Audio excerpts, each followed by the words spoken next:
The first book of Moses, called Genesis. Chapter 1. In the beginning God created the heaven and the earth. And the earth was without form and void, and darkness was upon the face of the deep. And the Spirit of God moved upon the face of the waters. And God said, "Let there be light." And there was light. And God saw the light, that it was good. And God divided the light from the darkness. And God called the light day, and the darkness he called night. And the evening and the morning were the first day. And God said, "Let there be a firmament in the midst of the waters, and let it divide the waters from the waters." And God made the firmament, and divided the waters which were under the firmament from the waters which were above the firmament. And it was so. And God called the firmament heaven. And the evening and the morning were the second day. And God said, "Let the waters under the heaven be gathered together unto one place, and let the dry land appear." And it was so. And God called the dry land earth, and the gathering together of the waters called he seas. And God saw that it was good. And God said, "Let the earth bring forth grass, the herb yielding seed, and the fruit tree yielding fruit after his kind, whose seed is in itself upon the earth." And it was so. And the earth brought forth grass, and herb yielding seed after his kind, and the tree yielding fruit, whose seed was in itself after his kind. And God saw that it was good. And the evening and the morning were the third day. And God said, "Let there be lights in the firmament of the heaven to divide the day from the night, and let them be for signs, and for seasons, and for days and years. And let them be for lights in the firmament of the heaven to give light upon the earth." And it was so. And God made two great lights, the greater light to rule the day, and the lesser light to rule the night. He made the stars also. And God set them in the firmament of the heaven to give light upon the earth, and to rule over the day and over the night, and to divide the light from the darkness. And God saw that it was good. And the evening and the morning were the fourth day. And God said, "Let the waters bring forth abundantly the moving creature that hath life, and fowl that may fly above the earth in the open firmament of heaven." And God created great whales, and every living creature that moveth, which the waters brought forth abundantly after their kind, and every winged fowl after his kind. And God saw that it was good. And God blessed them, saying, "Be fruitful, and multiply, and fill the waters in the seas, and let fowl multiply in the earth." And the evening and the morning were the fifth day. And God said, "Let the earth bring forth a living creature after his kind, cattle and creeping thing, and beast of the earth after his kind." And it was so. And God made the beast of the earth after his kind, and cattle after their kind, and everything that creepeth upon the earth after his kind. And God saw that it was good.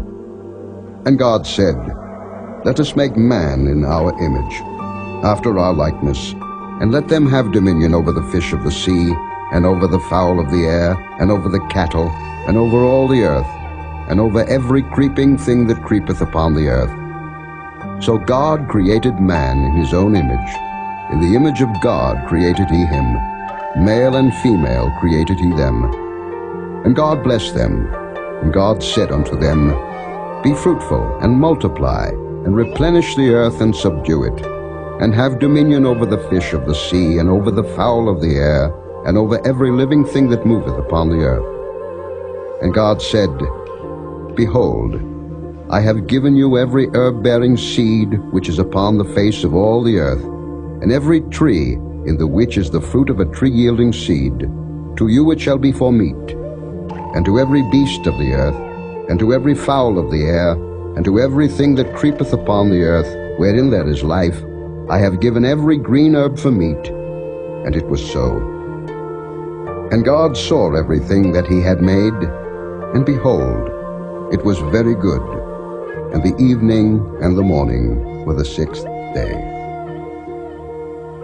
Chapter 2. Thus the heavens and the earth were finished, and all the host of them. And on the seventh day God ended his work which he had made, and he rested on the seventh day from all his work which he had made. And God blessed the seventh day and sanctified it, because that in it he had rested from all his work which God created and made. These are the generations of the heavens and of the earth when they were created, in the day that the Lord God made the earth and the heavens, and every plant of the field before it was in the earth, and every herb of the field before it grew. For the Lord God had not caused it to rain upon the earth, and there was not a man to till the ground. But there went up a mist from the earth, and watered the whole face of the ground. And the Lord God formed man of the dust of the ground, and breathed into his nostrils the breath of life, and man became a living soul. And the Lord God planted a garden eastward in Eden, and there he put the man whom he had formed. And out of the ground made the Lord God to grow every tree that is pleasant to the sight, and good for food, the tree of life also in the midst of the garden, and the tree of knowledge of good and evil. And a river went out of Eden to water the garden, and from thence it was parted and became into 4 heads. The name of the first is Pison, that is it which compasseth the whole land of Havilah, where there is gold. And the gold of that land is good. There is bdellium and the onyx stone. And the name of the second river is Gihon, the same is it that compasseth the whole land of Ethiopia. And the name of the third river is Hiddekel, that is it which goeth toward the east of Assyria. And the fourth river is Euphrates. And the Lord God took the man, and put him into the garden of Eden to dress it and to keep it. And the Lord God commanded the man, saying, Of every tree of the garden thou mayest freely eat, but of the tree of the knowledge of good and evil thou shalt not eat of it, for in the day that thou eatest thereof thou shalt surely die. And the Lord God said, It is not good that the man should be alone. I will make him an help meet for him. And out of the ground the Lord God formed every beast of the field, and every fowl of the air, and brought them unto Adam to see what he would call them. And whatsoever Adam called every living creature, that was the name thereof. And Adam gave names to all cattle, and to the fowl of the air, and to every beast of the field. But for Adam there was not found an help meet for him. And the Lord God caused a deep sleep to fall upon Adam, and he slept. And he took one of his ribs, and closed up the flesh instead thereof. And the rib which the Lord God had taken from man made he a woman, and brought her unto the man. And Adam said, This is now bone of my bones, and flesh of my flesh. She shall be called woman, because she was taken out of man. Therefore shall a man leave his father and his mother, and shall cleave unto his wife, and they shall be one flesh. And they were both naked, the man and his wife, and were not ashamed. Chapter 3. Now the serpent was more subtle than any beast of the field which the Lord God had made. And he said unto the woman, Yea, hath God said, Ye shall not eat of every tree of the garden? And the woman said unto the serpent, We may eat of the fruit of the trees of the garden, but of the fruit of the tree which is in the midst of the garden, God hath said, Ye shall not eat of it, neither shall ye touch it, lest ye die. And the serpent said unto the woman, Ye shall not surely die, for God doth know that in the day ye eat thereof, then your eyes shall be opened, and ye shall be as gods, knowing good and evil. And when the woman saw that the tree was good for food, and that it was pleasant to the eyes, and a tree to be desired to make one wise, she took of the fruit thereof, and did eat, and gave also unto her husband with her, and he did eat. And the eyes of them both were opened, and they knew that they were naked. And they sewed fig leaves together, and made themselves aprons. And they heard the voice of the Lord God walking in the garden in the cool of the day. And Adam and his wife hid themselves from the presence of the Lord God amongst the trees of the garden. And the Lord God called unto Adam, and said unto him, Where art thou? And he said, I heard thy voice in the garden, and I was afraid, because I was naked, and I hid myself. And he said, Who told thee that thou wast naked? Hast thou eaten of the tree whereof I commanded thee that thou shouldest not eat? And the man said, The woman whom thou gavest to be with me, she gave me of the tree, and I did eat. And the Lord God said unto the woman, What is this that thou hast done? And the woman said, The serpent beguiled me, and I did eat. And the Lord God said unto the serpent, Because thou hast done this, thou art cursed above all cattle, and above every beast of the field. Upon thy belly shalt thou go, and dust shalt thou eat all the days of thy life, and I will put enmity between thee and the woman, and between thy seed and her seed. It shall bruise thy head, and thou shalt bruise his heel. Unto the woman he said, I will greatly multiply thy sorrow and thy conception. In sorrow thou shalt bring forth children, and thy desire shall be to thy husband, and he shall rule over thee.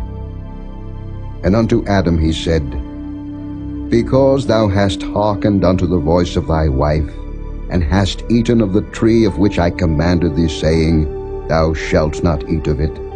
Cursed is the ground for thy sake. In sorrow shalt thou eat of it all the days of thy life. Thorns also and thistles shall it bring forth to thee, and thou shalt eat the herb of the field. In the sweat of thy face shalt thou eat bread, till thou return unto the ground. For out of it wast thou taken. For dust thou art, and unto dust shalt thou return. And Adam called his wife's name Eve, because she was the mother of all living. Unto Adam also and to his wife did the Lord God make coats of skins, and clothe them. And the Lord God said, Behold, the man is become as one of us, to know good and evil. And now, lest he put forth his hand, and take also of the tree of life, and eat, and live forever. Therefore the Lord God sent him forth from the Garden of Eden, to till the ground from whence he was taken. So he drove out the man, and he placed at the east of the Garden of Eden cherubims, and a flaming sword which turned every way, to keep the way of the tree of life.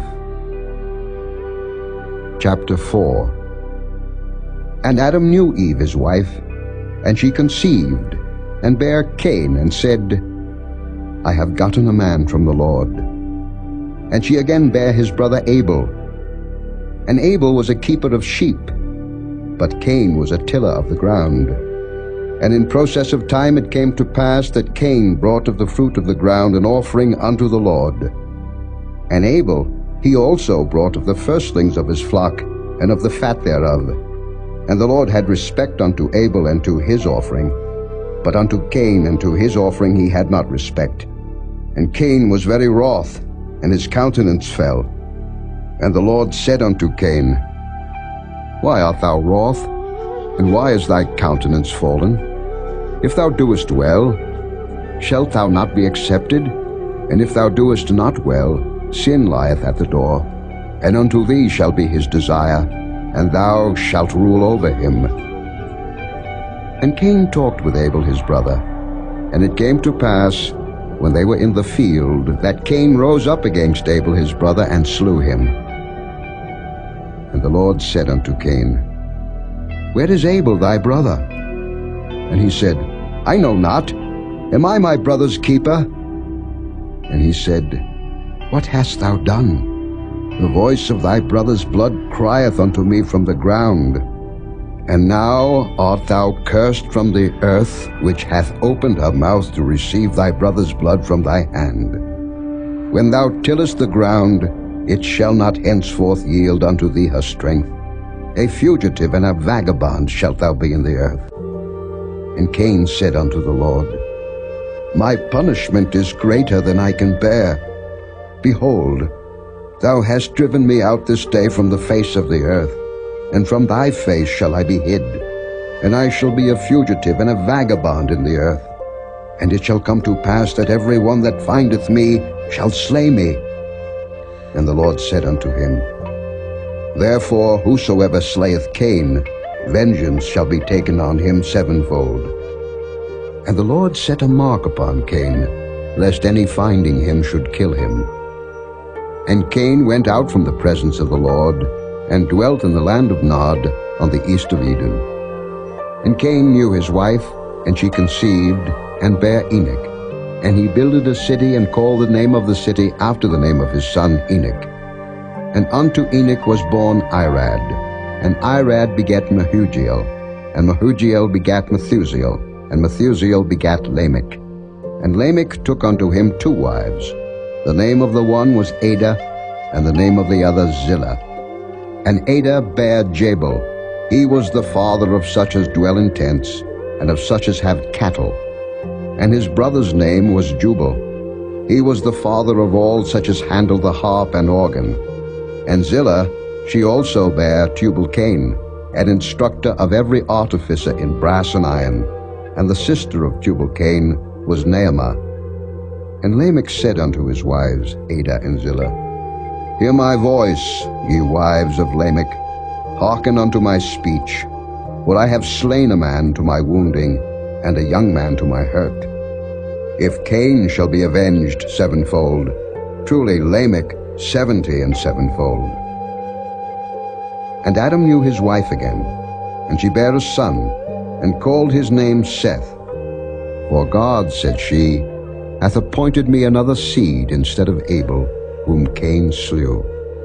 And to Seth, to him also there was born a son, and he called his name Enos. Then began men to call upon the name of the Lord. Chapter 5. This is the book of the generations of Adam. In the day that God created man, in the likeness of God made he him. Male and female created he them, and blessed them, and called their name Adam in the day when they were created. And Adam lived 130 years, and begat a son in his own likeness after his image, and called his name Seth. And the days of Adam after he had begotten Seth were 800 years, and he begat sons and daughters. And all the days that Adam lived were 930 years, and he died. And Seth lived 105 years, and begat Enos. And Seth lived after he begat Enos 807 years, and begat sons and daughters. And all the days of Seth were 912 years, and he died. And Enos lived 90 years, and begat Cainan. And Enos lived after he begat Cainan 815 years, and begat sons and daughters. And all the days of Enos were 905 years, and he died. And Cainan lived 70 years, and begat Mahalaleel. And Cainan lived after he begat Mahalaleel 840 years, and begat sons and daughters. And all the days of Cainan were 910 years, and he died. And Mahalaleel lived 65 years, and begat Jared.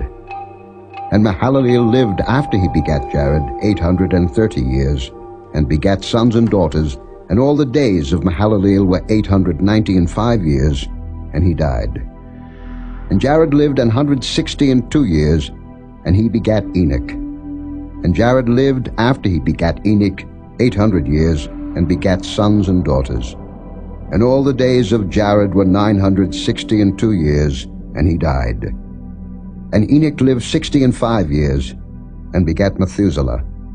And Enoch walked with God after he begat Methuselah 300 years, and begat sons and daughters.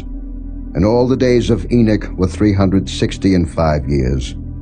And Enoch walked with God, and he was not, for God took him. And Methuselah lived 187 years, and begat Lamech. And Methuselah lived after he begat Lamech 782 years, and begat sons and daughters. And all the days of Methuselah were 969 years, and he died. And Lamech lived 182 years, and begat a son, and he called his name Noah, saying, This same shall comfort us concerning our work and toil of our hands, because of the ground which the Lord hath cursed. And Lamech lived after he begat Noah 595 years, and begat sons and daughters. And all the days of Lamech were 777 years, and he died. And Noah was 500 years old, and Noah begat Shem, Ham, and Japheth. Chapter 6. And it came to pass, when men began to multiply on the face of the earth, and daughters were born unto them, that the sons of God saw the daughters of men that they were fair, and they took them wives of all which they chose. And the Lord said, My spirit shall not always strive with man, for that he also is flesh, yet his days shall be 120 years. There were giants in the earth in those days, and also after that, when the sons of God came in unto the daughters of men, and they bare children to them, the same became mighty men which were of old, men of renown. And God saw that the wickedness of man was great in the earth, and that every imagination of the thoughts of his heart was only evil continually. And it repented the Lord that he had made man on the earth, and it grieved him at his heart. And the Lord said, I will destroy man whom I have created from the face of the earth, both man and beast, and the creeping thing and the fowls of the air, for it repenteth me that I have made them. But Noah found grace in the eyes of the Lord. These are the generations of Noah. Noah was a just man and perfect in his generations, and Noah walked with God. And Noah begat 3 sons, Shem, Ham, and Japheth. The earth also was corrupt before God, and the earth was filled with violence. And God looked upon the earth, and behold, it was corrupt, for all flesh had corrupted his way upon the earth. And God said unto Noah, The end of all flesh is come before me, for the earth is filled with violence through them, and behold, I will destroy them with the earth. Make thee an ark of gopher wood. Rooms shalt thou make in the ark, and shalt pitch it within and without with pitch. And this is the fashion which thou shalt make it of. The length of the ark shall be 300 cubits, the breadth of it 50 cubits, and the height of it 30 cubits. A window shalt thou make to the ark, and in a cubit shalt thou finish it above. And the door of the ark shalt thou set in the side thereof, with lower, second, and third stories shalt thou make it. And behold, I, even I, do bring a flood of waters upon the earth, to destroy all flesh, wherein is the breath of life from under heaven. And everything that is in the earth shall die. But with thee will I establish my covenant, and thou shalt come into the ark, thou and thy sons, and thy wife, and thy sons' wives with thee.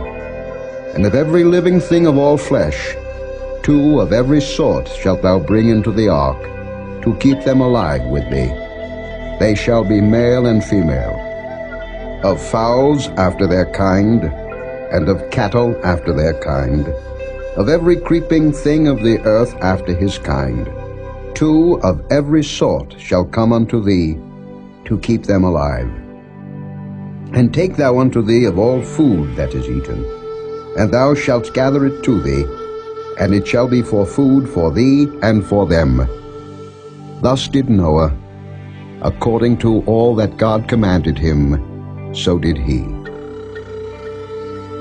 Chapter 7. And the Lord said unto Noah, Come thou and all thy house into the ark, for thee have I seen righteous before me in this generation. Of every clean beast thou shalt take to thee by 7s, the male and his female, and of beasts that are not clean by 2, the male and his female. Of fowls also of the air by 7s, the male and the female, to keep seed alive upon the face of all the earth. For yet 7 days, And I will cause it to rain upon the earth 40 days and 40 nights, and every living substance that I have made will I destroy from off the face of the earth. And Noah did according unto all that the Lord commanded him. And Noah was 600 years old when the flood of waters was upon the earth. And Noah went in, and his sons, and his wife, and his sons' wives with him into the ark, because of the waters of the flood. Of clean beasts, and of beasts that are not clean, and of fowls, and of everything that creepeth upon the earth, there went in 2 and 2 unto Noah into the ark, the male and the female, as God had commanded Noah. And it came to pass after 7 days that the waters of the flood were upon the earth. In the 600th year of Noah's life, in the 2nd month, the 17th day of the month, the same day were all the fountains of the great deep broken up, and the windows of heaven were opened. And the rain was upon the earth 40 days and 40 nights. In the selfsame day entered Noah, and Shem, and Ham, and Japheth, the sons of Noah, and Noah's wife, and the 3 wives of his sons with them, into the ark. They, and every beast after his kind, and all the cattle after their kind, and every creeping thing that creepeth upon the earth after his kind, and every fowl after his kind, every bird of every sort. And they went in unto Noah into the ark, 2 and 2 of all flesh, wherein is the breath of life. And they that went in male and female of all flesh, as God had commanded him, and the Lord shut him in. And the flood was 40 days upon the earth, and the waters increased and bare up the ark, and it was lift up above the earth. And the waters prevailed, and were increased greatly upon the earth, and the ark went upon the face of the waters. And the waters prevailed exceedingly upon the earth, and all the high hills that were under the whole heaven were covered. 15 cubits upward did the waters prevail, and the mountains were covered. And all flesh died that moved upon the earth, both of fowl, and of cattle, and of beast, and of every creeping thing that creepeth upon the earth, and every man, all in whose nostrils was the breath of life, of all that was in the dry land, died. And every living substance was destroyed which was upon the face of the ground, both man and cattle, and the creeping things, and the fowl of the heaven, and they were destroyed from the earth. And Noah only remained alive, and they that were with him in the ark. And the waters prevailed upon the earth 150 days. Chapter 8. And God remembered Noah, and every living thing, and all the cattle that was with him in the ark. And God made a wind to pass over the earth, and the waters assuaged.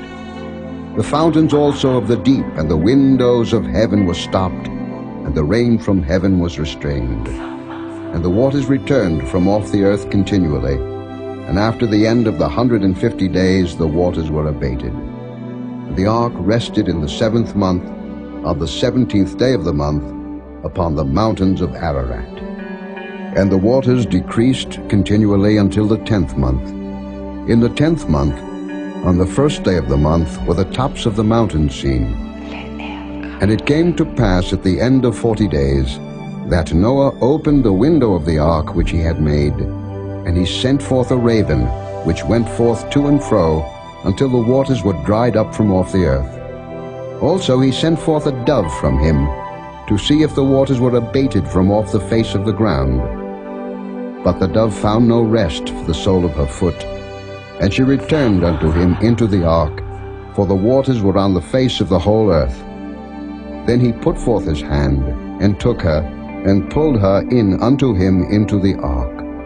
And he stayed yet other 7 days, and again he sent forth the dove out of the ark. And the dove came into him in the evening, and lo, in her mouth was an olive leaf plucked off. So Noah knew that the waters were abated from off the earth. And he stayed yet other 7 days, and sent forth the dove, which returned not again unto him any more. And it came to pass in the 601st year, In the first month, the first day of the month, the waters were dried up from off the earth. And Noah removed the covering of the ark and looked, and behold, the face of the ground was dry. And in the second month, on the 27th day of the month, was the earth dried. And God spake unto Noah, saying, Go forth of the ark, thou and thy wife, and thy sons' wives with thee. Bring forth with thee every living thing that is with thee, of all flesh, both of fowl and of cattle, and of every creeping thing that creepeth upon the earth, that they may breed abundantly in the earth, and be fruitful, and multiply upon the earth. And Noah went forth, and his sons, and his wife, and his sons' wives with him. Every beast, every creeping thing, and every fowl, and whatsoever creepeth upon the earth, after their kinds, went forth out of the ark. And Noah builded an altar unto the Lord, and took of every clean beast, and of every clean fowl, and offered burnt offerings on the altar. And the Lord smelled a sweet savour, and the Lord said in his heart, I will not again curse the ground any more for man's sake. For the imagination of man's heart is evil from his youth. Neither will I again smite any more everything living, as I have done. While the earth remaineth, seed time and harvest, and cold and heat, and summer and winter, and day and night shall not cease. Chapter 9. And God blessed Noah and his sons, and said unto them, Be fruitful and multiply, and replenish the earth. And the fear of you and the dread of you shall be upon every beast of the earth, and upon every fowl of the air, upon all that moveth upon the earth, and upon all the fishes of the sea. Into your hand are they delivered. Every moving thing that liveth shall be meat for you, even as the green herb have I given you all things. But flesh with the life thereof, which is the blood thereof, shall ye not eat. And surely your blood of your lives will I require. At the hand of every beast will I require it, and at the hand of man. At the hand of every man's brother will I require the life of man. Whoso sheddeth man's blood, by man shall his blood be shed. For in the image of God made he man. And you, be ye fruitful, and multiply. Bring forth abundantly in the earth, and multiply therein. And God spake unto Noah, and to his sons with him, saying, And I, behold, I establish my covenant with you, and with your seed after you, and with every living creature that is with you, of the fowl, of the cattle, and of every beast of the earth with you, from all that go out of the ark to every beast of the earth. And I will establish my covenant with you. Neither shall all flesh be cut off any more by the waters of a flood, neither shall there any more be a flood to destroy the earth. And God said, This is the token of the covenant which I make between me and you, and every living creature that is with you, for perpetual generations. I do set my bow in the cloud, and it shall be for a token of a covenant between me and the earth. And it shall come to pass, when I bring a cloud over the earth, that the bow shall be seen in the cloud. And I will remember my covenant, which is between me and you and every living creature of all flesh, and the waters shall no more become a flood to destroy all flesh. And the bow shall be in the cloud, and I will look upon it, that I may remember the everlasting covenant between God and every living creature of all flesh that is upon the earth. And God said unto Noah, This is the token of the covenant which I have established between me and all flesh that is upon the earth. And the sons of Noah that went forth of the ark were Shem, and Ham, and Japheth. And Ham is the father of Canaan. These are the 3 sons of Noah, and of them was the whole earth overspread. And Noah began to be an husbandman, and he planted a vineyard, and he drank of the wine, and was drunken, and he was uncovered within his tent. And Ham, the father of Canaan, saw the nakedness of his father, and told his 2 brethren without. And Shem and Japheth took a garment, and laid it upon both their shoulders, and went backward, and covered the nakedness of their father, and their faces were backward, and they saw not their father's nakedness. And Noah awoke from his wine, and knew what his younger son had done unto him. And he said, Cursed be Canaan, a servant of servants shall he be unto his brethren. And he said, Blessed be the Lord God of Shem, and Canaan shall be his servant. God shall enlarge Japheth, and he shall dwell in the tents of Shem, and Canaan shall be his servant. And Noah lived after the flood 350 years. And all the days of Noah were 950 years, and he died. Chapter 10. Now these are the generations of the sons of Noah, Shem, Ham, and Japheth. And unto them were sons born after the flood. The sons of Japheth, Gomer, and Magog, and Madai, and Javan, and Tubal, and Meshech, and Tyrus. And the sons of Gomer, Ashkenaz, and Riphath, and Togarmah. And the sons of Javan, Elisha, and Tarshish, Kittim, and Dodanim. By these were the isles of the Gentiles divided in their lands, every one after his tongue, after their families, in their nations. And the sons of Ham, Cush, and Mizraim, and Phut, and Canaan. And the sons of Cush, Seba, and Havilah, and Sabta, and Raamah, and Sabteka. And the sons of Raamah, Sheba, and Dedan. And Cush begat Nimrod. He began to be a mighty one in the earth. He was a mighty hunter before the Lord. Wherefore it is said, Even as Nimrod, the mighty hunter before the Lord. And the beginning of his kingdom was Babel, and Erech, and Akkad, and Calneh in the land of Shinar. Out of that land went forth Ashur, and builded Nineveh, and the city Rehoboth, and Calah, and Resen between Nineveh and Calah, the same is a great city. And Mizraim begat Ludim, and Anamim, and Lehabim, and Naphtuhim, and Pathrusim, and Casluhim, out of whom came Philistim, and Caphtorim. And Canaan begat Zidon his firstborn, and Heth, and the Jebusite, and the Amorite, and the Girgasite, and the Hivite, and the Archite, and the Sinite, and the Arvadite, and the Zemarite, and the Hamathite. And afterward were the families of the Canaanites spread abroad. And the border of the Canaanites was from Zidon, as thou comest to Gerar, unto Gaza, as thou goest unto Sodom, and Gomorrah, and Admah, and Zeboim, even unto Lasha.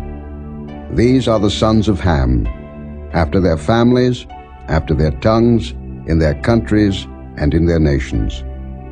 Unto Shem also, the father of all the children of Eber, the brother of Japheth the elder, even to him were children born.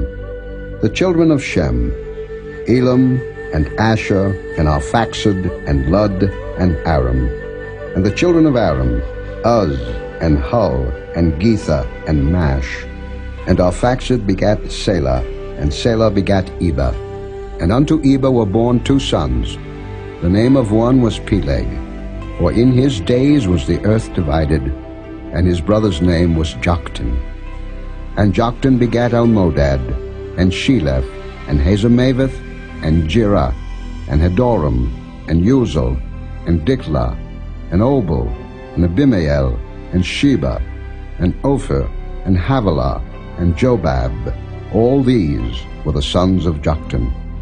And their dwelling was from Mesha, as thou goest unto Sephar, a mount of the east. These are the sons of Shem, after their families, after their tongues, in their lands, after their nations. These are the families of the sons of Noah, after their generations, in their nations. And by these were the nations divided in the earth after the flood. Chapter 11. And the whole earth was of one language, and of one speech. And it came to pass, as they journeyed from the east, that they found a plain in the land of Shinar, and they dwelt there. And they said one to another, Go to, let us make brick, and burn them thoroughly. And they had brick for stone, and slime had they for mortar. And they said, Go to, let us build us a city and a tower, whose top may reach unto heaven, and let us make a name, lest we be scattered abroad upon the face of the whole earth. And the Lord came down to see the city and the tower, which the children of men builded. And the Lord said, Behold, the people is one, and they have all one language, and this they begin to do. And now nothing will be restrained from them, which they have imagined to do. Go to, let us go down, and there confound their language, that they may not understand one another's speech. So the Lord scattered them abroad from thence upon the face of all the earth, and they left off to build the city. Therefore is the name of it called Babel, because the Lord did there confound the language of all the earth, and from thence did the Lord scatter them abroad upon the face of all the earth. These are the generations of Shem. Shem was 100 years old, and begat Arphaxad 2 years after the flood.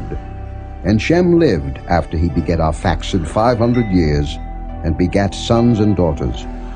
And Arphaxad lived 35 years, and begat Salah. And Arphaxad lived after he begat Salah 403 years, and begat sons and daughters.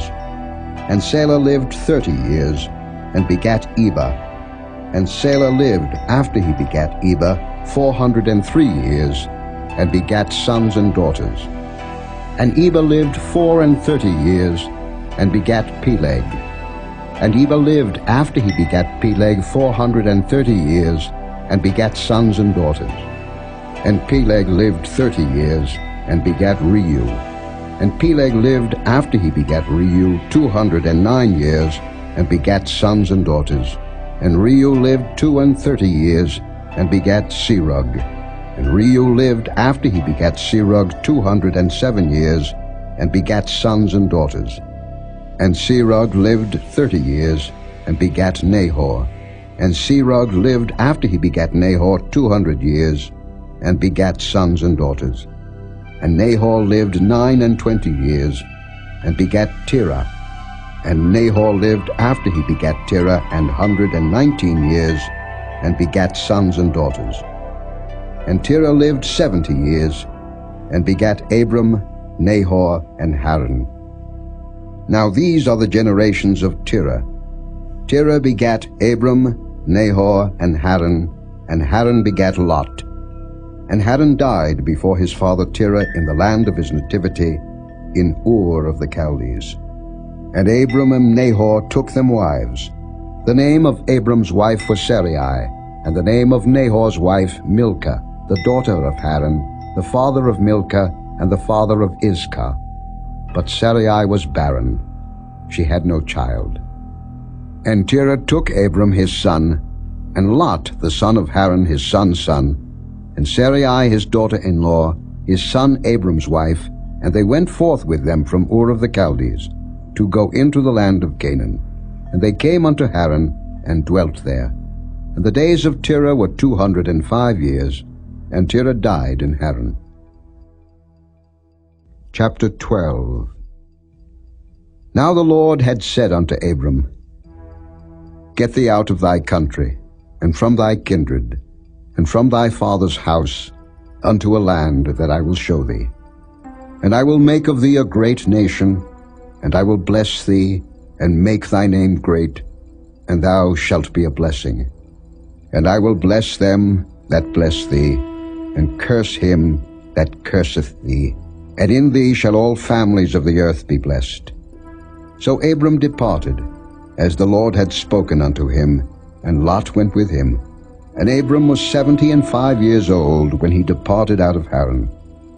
And Abram took Sarai his wife, and Lot his brother's son, and all their substance that they had gathered, and the souls that they had gotten in Haran. And they went forth to go into the land of Canaan, and into the land of Canaan they came. And Abram passed through the land into the place of Sychem, unto the plain of Moreh, and the Canaanite was then in the land. And the Lord appeared unto Abram and said, Unto thy seed will I give this land. And there builded he an altar unto the Lord, who appeared unto him. And he removed from thence unto a mountain on the east of Bethel, and pitched his tent, having Bethel on the west, and Hai on the east. And there he builded an altar unto the Lord, and called upon the name of the Lord. And Abram journeyed, going on still toward the south. And there was a famine in the land, and Abram went down into Egypt to sojourn there, for the famine was grievous in the land. And it came to pass, when he was come near to enter into Egypt, that he said unto Sarai his wife, Behold now, I know that thou art a fair woman to look upon. Therefore it shall come to pass, when the Egyptians shall see thee, that they shall say, This is his wife. And they will kill me, but they will save thee alive. Say, I pray thee, Thou art my sister, that it may be well with me for thy sake, and my soul shall live because of thee. And it came to pass, that when Abram was come into Egypt, the Egyptians beheld the woman, that she was very fair. The princes also of Pharaoh saw her, and commended her before Pharaoh. And the woman was taken into Pharaoh's house. And he entreated Abram well for her sake. And he had sheep, and oxen, and he-asses, and menservants, and maidservants, and she-asses, and camels. And the Lord plagued Pharaoh and his house with great plagues, because of Sarai, Abram's wife. And Pharaoh called Abram and said, What is this that thou hast done unto me? Why didst thou not tell me that she was thy wife? Why saidst thou, She is my sister, so I might have taken her to me to wife? Now therefore, behold thy wife, take her, and go thy way. And Pharaoh commanded his men concerning him, and they sent him away, and his wife, and all that he had. Chapter 13. And Abram went up out of Egypt, he and his wife, and all that he had, and Lot with him, into the south. And Abram was very rich in cattle, in silver and in gold. And he went on his journeys from the south even to Bethel, unto the place where his tent had been at the beginning, between Bethel and Hai, unto the place of the altar, which he had made there at the first, and there Abram called on the name of the Lord. And Lot also, which went with Abram, had flocks, and herds, and tents. And the land was not able to bear them, that they might dwell together, for their substance was great, so that they could not dwell together. And there was a strife between the herdmen of Abram's cattle and the herdmen of Lot's cattle, and the Canaanite and the Perizzite dwelled then in the land. And Abram said unto Lot, Let there be no strife, I pray thee, between me and thee, and between my herdmen and thy herdmen, for we be brethren. Is not the whole land before thee? Separate thyself, I pray thee, from me. If thou wilt take the left hand, then I will go to the right. Or if thou depart to the right hand, then I will go to the left. And Lot lifted up his eyes, and beheld all the plain of Jordan, that it was well watered everywhere, before the Lord destroyed Sodom and Gomorrah, even as the garden of the Lord, like the land of Egypt, as thou comest unto Zoar. Then Lot chose him all the plain of Jordan, and Lot journeyed east, and they separated themselves the one from the other. Abram dwelled in the land of Canaan, and Lot dwelled in the cities of the plain, and pitched his tent towards Sodom. But the men of Sodom were wicked and sinners before the Lord exceedingly. And the Lord said unto Abram, after that Lot was separated from him, Lift up now thine eyes, and look from the place where thou art northward, and southward, and eastward, and westward. For all the land which thou seest, to thee will I give it, and to thy seed forever. And I will make thy seed as the dust of the earth, so that if a man can number the dust of the earth, then shall thy seed also be numbered. Arise, walk through the land in the length of it, and in the breadth of it, for I will give it unto thee. Then Abram removed his tent, and came and dwelt in the plain of Mamre, which is in Hebron, and built there an altar unto the Lord. Chapter 14. And it came to pass in the days of Amraphel king of Shinar, Arioch king of Elasa, Kedorlaomer king of Elam, and Tidal king of nations, that these made war with Bera king of Sodom, and with Bersha king of Gomorrah, Shinab king of Admah, and Shemeba king of Zeboim, and the king of Bela, which is Zoar. All these were joined together in the vale of Siddim, which is the salt sea. 12 years they served Kedorlaomer, and in the 13th year they rebelled. And in the 14th year came Kedorlaomer, and the kings that were with him, and smote the Rephaims in Ashtaroth-Karnaim, and the Zuzims in Ham, and the Emims in Shaveh-Kiriathaim, and the Horites in their Mount Seir, unto El Paran, which is by the wilderness.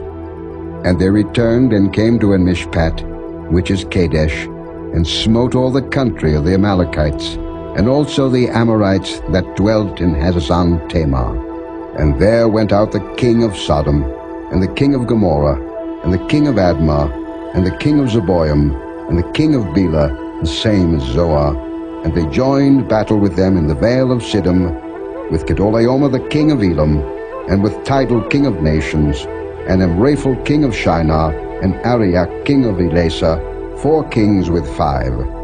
And the vale of Siddim was full of slime pits. And the kings of Sodom and Gomorrah fled, and fell there, and they that remained fled to the mountain. And they took all the goods of Sodom and Gomorrah, and all their victuals, and went their way. And they took Lot, Abram's brother's son, who dwelt in Sodom, and his goods, and departed. And there came one that had escaped, and told Abram the Hebrew, for he dwelt in the plain of Mamre the Amorite, brother of Eshcol, and brother of Anah, and these were confederate with Abram. And when Abram heard that his brother was taken captive, he armed his trained servants, born in his own house, 318, and pursued them unto Dan. And he divided himself against them, he and his servants by night, and smote them, and pursued them unto Hobah, which is on the left hand of Damascus. And he brought back all the goods, and also brought again his brother Lot and his goods, and the women also, and the people. And the king of Sodom went out to meet him after his return from the slaughter of Kedorlaomer, and of the kings that were with him at the valley of Shaveh, which is the king's dale.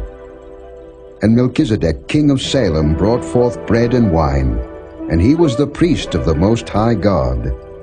And he blessed him and said, Blessed be Abram of the Most High God, possessor of heaven and earth, and blessed be the Most High God, which hath delivered thine enemies into thy hand. And he gave him tithes of all. And the king of Sodom said unto Abram, Give me the persons, and take the goods to thyself. And Abram said to the king of Sodom, I have lifted up mine hand unto the Lord, the Most High God, the possessor of heaven and earth, that I will not take from a thread even to a shoe latchet, and that I will not take anything that is thine, lest thou shouldest say, I have made Abram rich. Save only that which the young men have eaten, and the portion of the men which went with me, Anah, Eshcol, and Mamre. Let them take their portion. Chapter 15.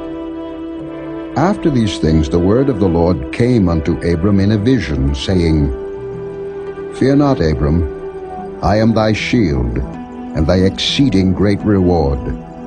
And Abram said, Lord God, what wilt thou give me, seeing I go childless, and the steward of my house is this Eliezer of Damascus? And Abram said, Behold, to me thou hast given no seed, and lo, one born in my house is mine heir.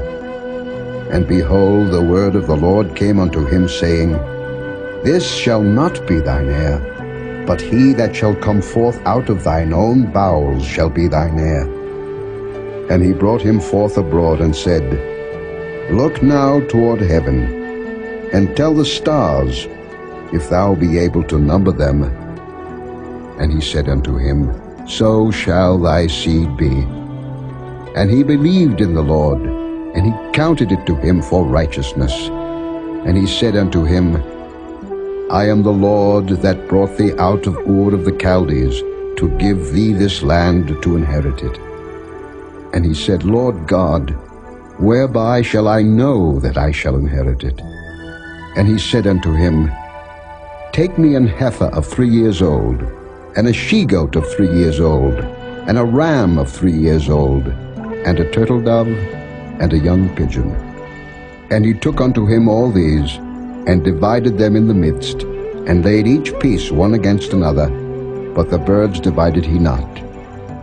And when the fowls came down upon the carcasses, Abram drove them away. And when the sun was going down, a deep sleep fell upon Abram, and lo, an horror of great darkness fell upon him.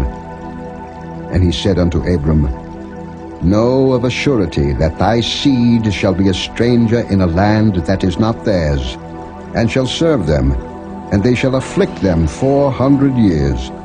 And also that nation whom they shall serve will I judge, and afterward shall they come out with great substance.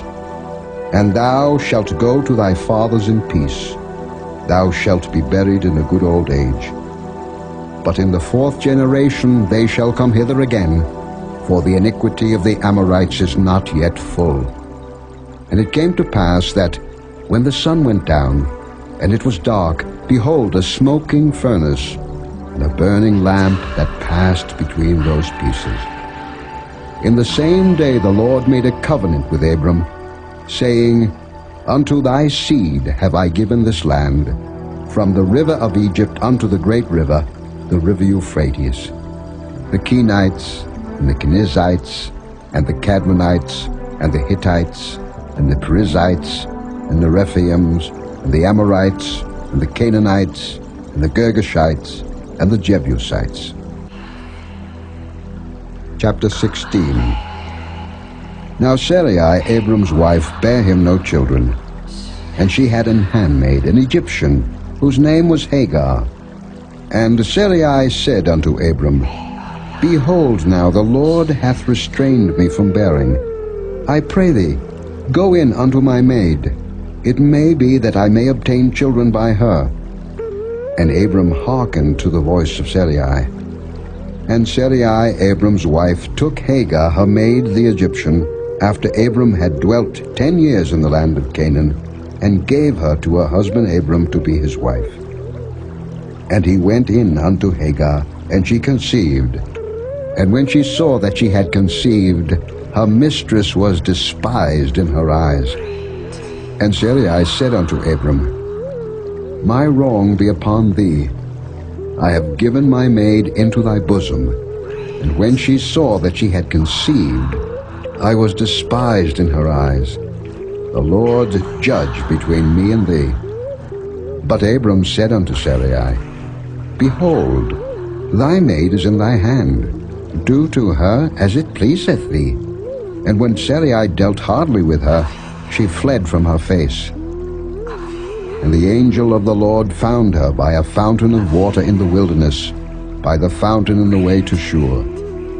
And he said, Hagar, Sarai's maid, whence camest thou, and whither wilt thou go? And she said, I flee from the face of my mistress Sarai. The angel of the Lord said unto her, Return to thy mistress, and submit thyself under her hands. And the angel of the Lord said unto her, I will multiply thy seed exceedingly, that it shall not be numbered for multitude. And the angel of the Lord said unto her, Behold, thou art with child, and shalt bear a son, and shalt call his name Ishmael, because the Lord hath heard thy affliction. And he will be a wild man. His hand will be against every man, and every man's hand against him. and he shall dwell in the presence of all his brethren. And she called the name of the Lord that spake unto her, Thou God seest me. For she said, Have I also here looked after him that seeth me? Wherefore the well was called Belaharoi. Behold, it is between Kadesh and Bered. And Hagar bare Abram a son, and Abram called his son's name, which Hagar bare, Ishmael. And Abram was 86 years old, when Hagar bare Ishmael to Abram. Chapter 17. And when Abram was 90 years old and 9, the Lord appeared to Abram and said unto him, I am the Almighty God. Walk before me and be thou perfect. And I will make my covenant between me and thee, and will multiply thee exceedingly. And Abram fell on his face, and God talked with him, saying, As for me, behold, my covenant is with thee, and thou shalt be a father of many nations.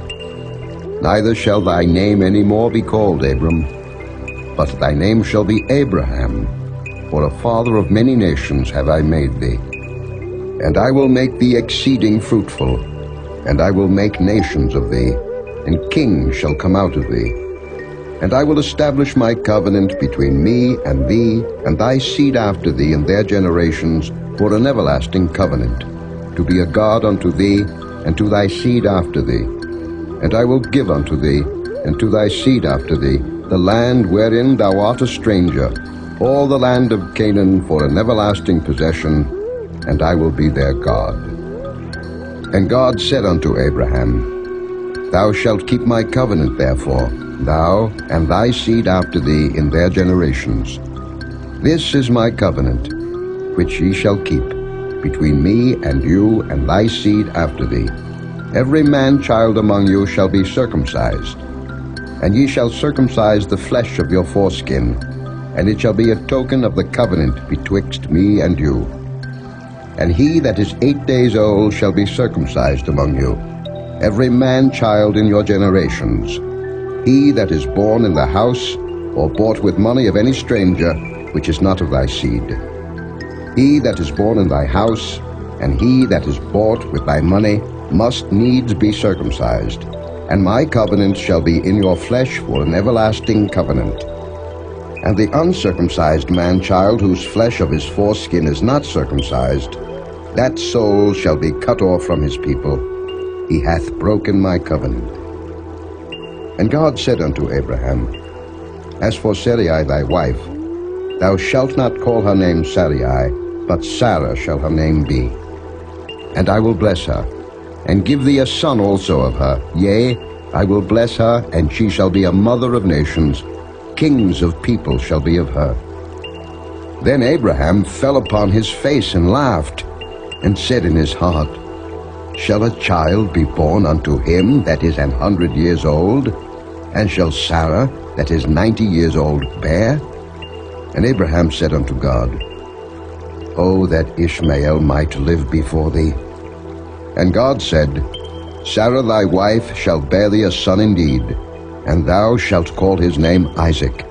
And I will establish my covenant with him for an everlasting covenant, and with his seed after him. And as for Ishmael, I have heard thee. Behold, I have blessed him, and will make him fruitful, and will multiply him exceedingly. 12 princes shall he beget, and I will make him a great nation.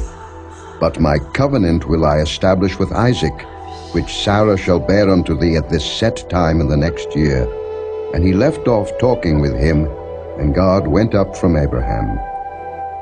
And Abraham took Ishmael his son, and all that were born in his house, and all that were bought with his money, every male among the men of Abraham's house, and circumcised the flesh of their foreskin in the selfsame day, as God had said unto him.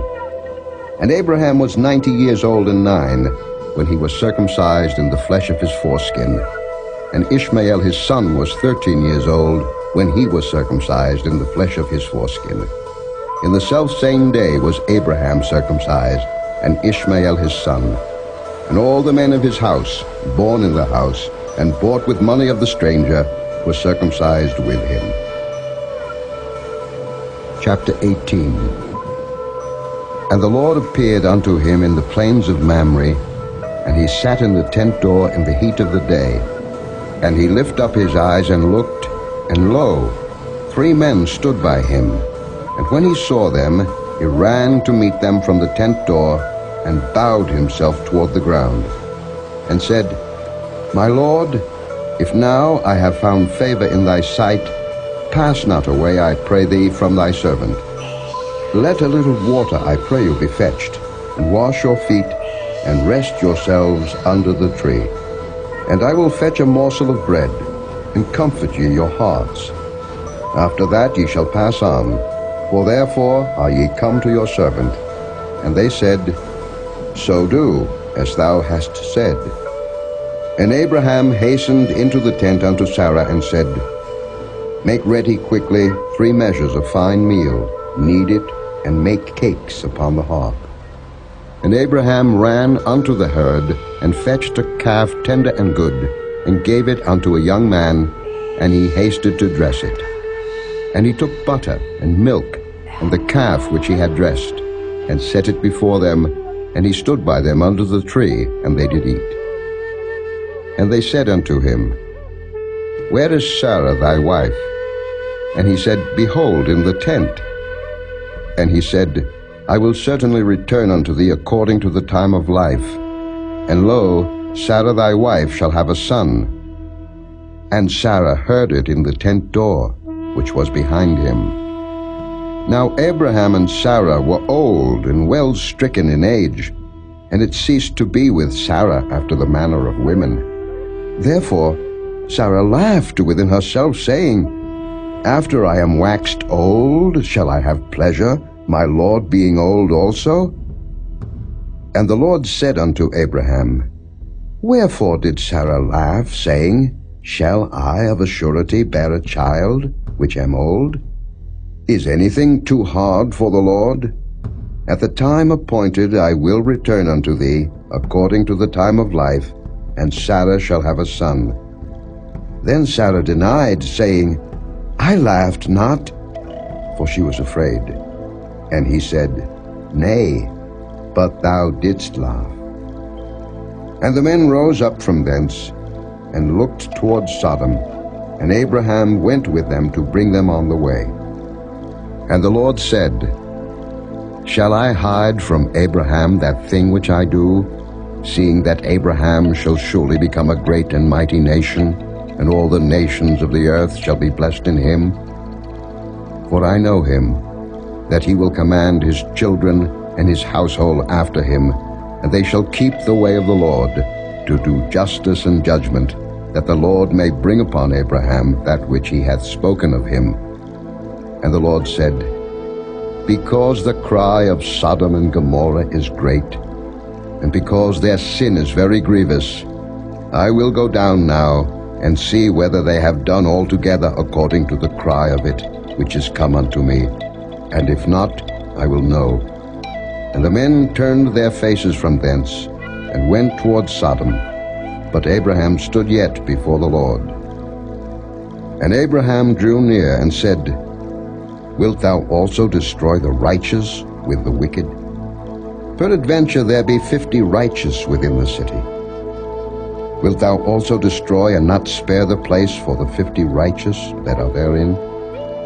That be far from thee to do after this manner, to slay the righteous with the wicked, and that the righteous should be as the wicked. That be far from thee. Shall not the judge of all the earth do right? And the Lord said, If I find in Sodom 50 righteous within the city, then I will spare all the place for their sakes.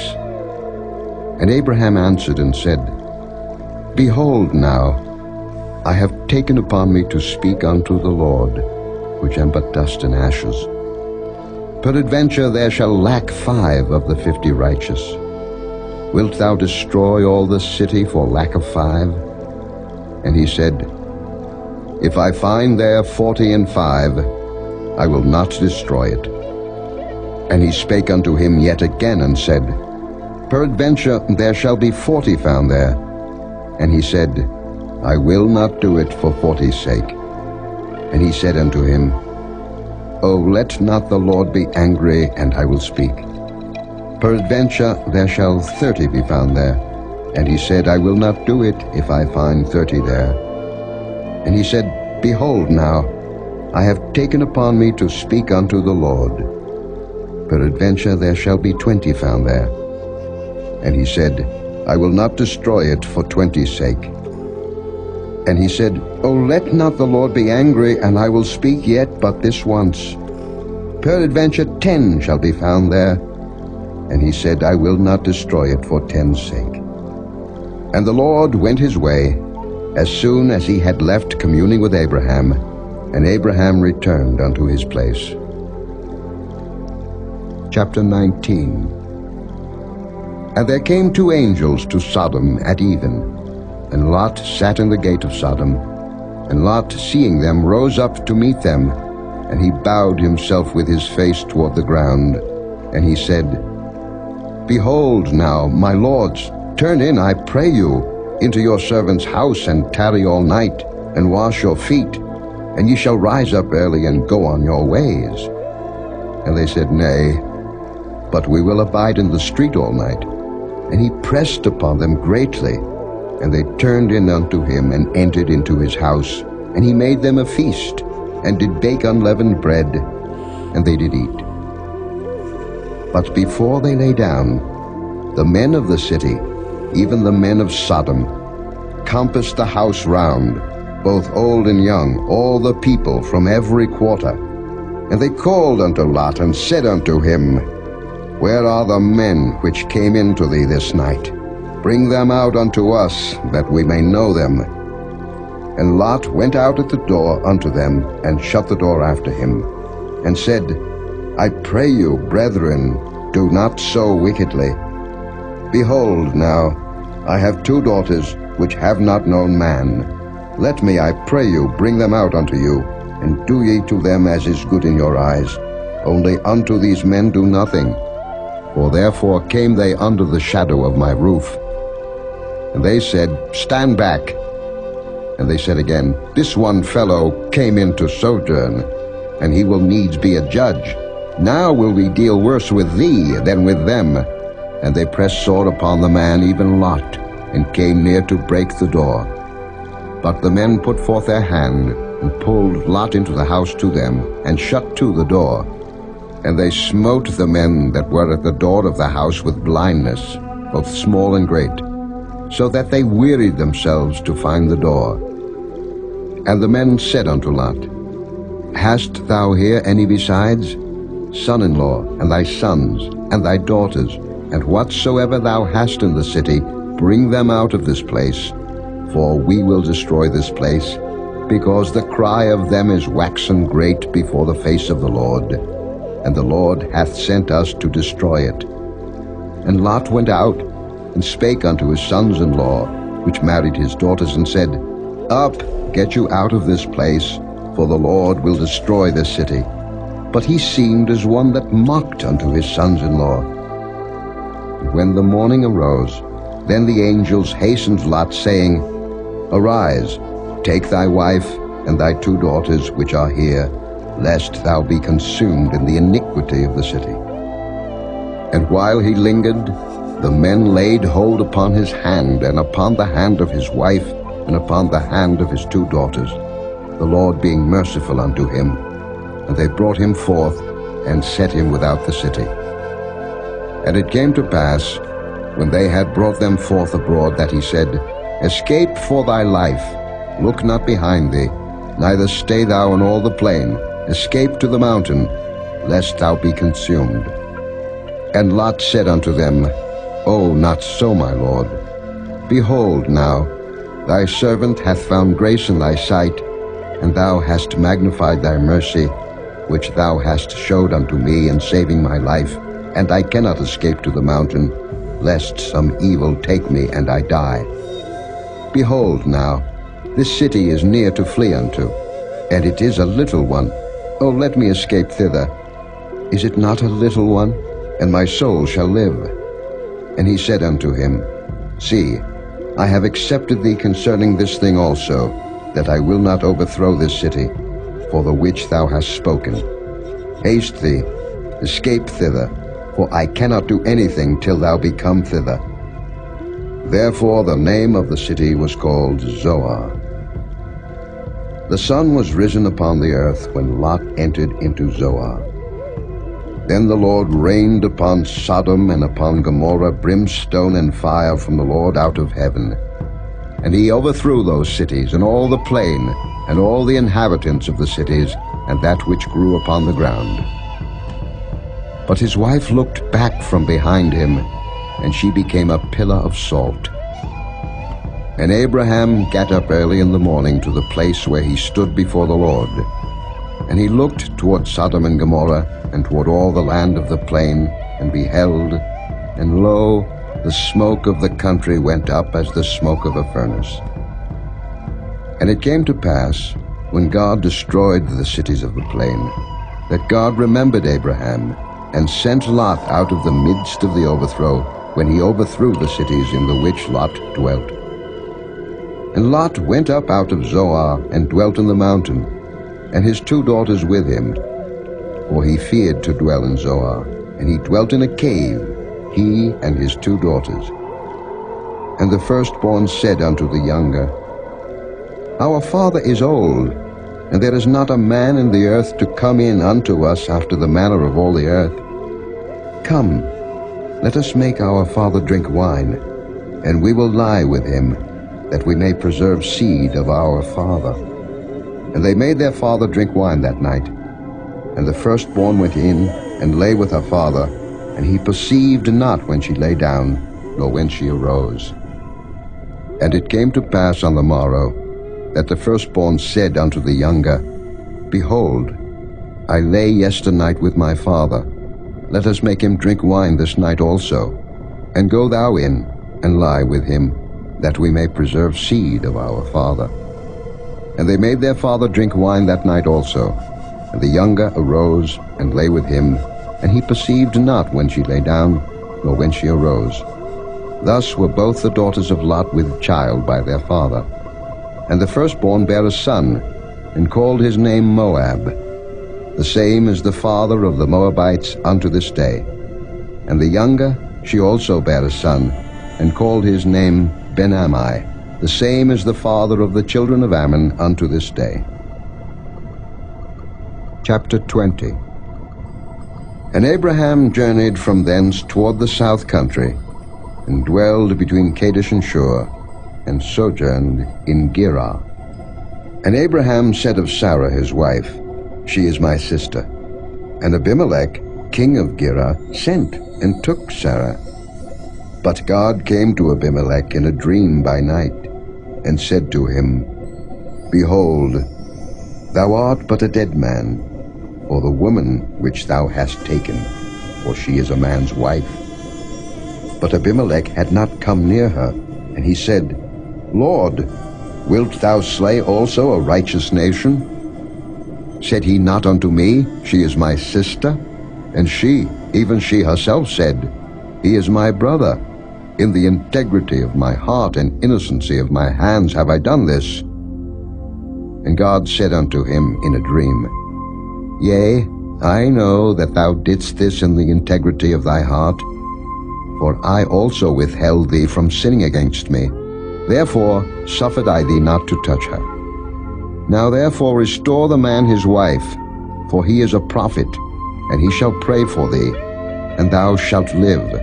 And if thou restore her not, know thou that thou shalt surely die, thou and all that are thine.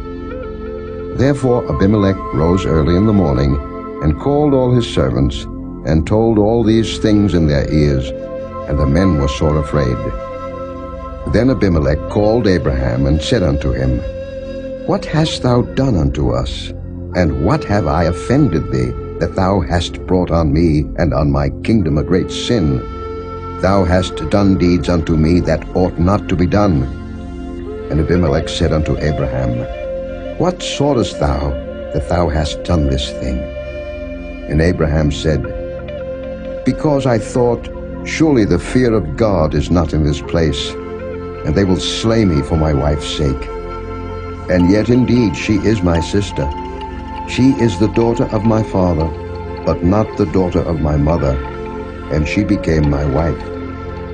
And it came to pass, when God caused me to wander from my father's house, that I said unto her, This is thy kindness which thou shalt show unto me.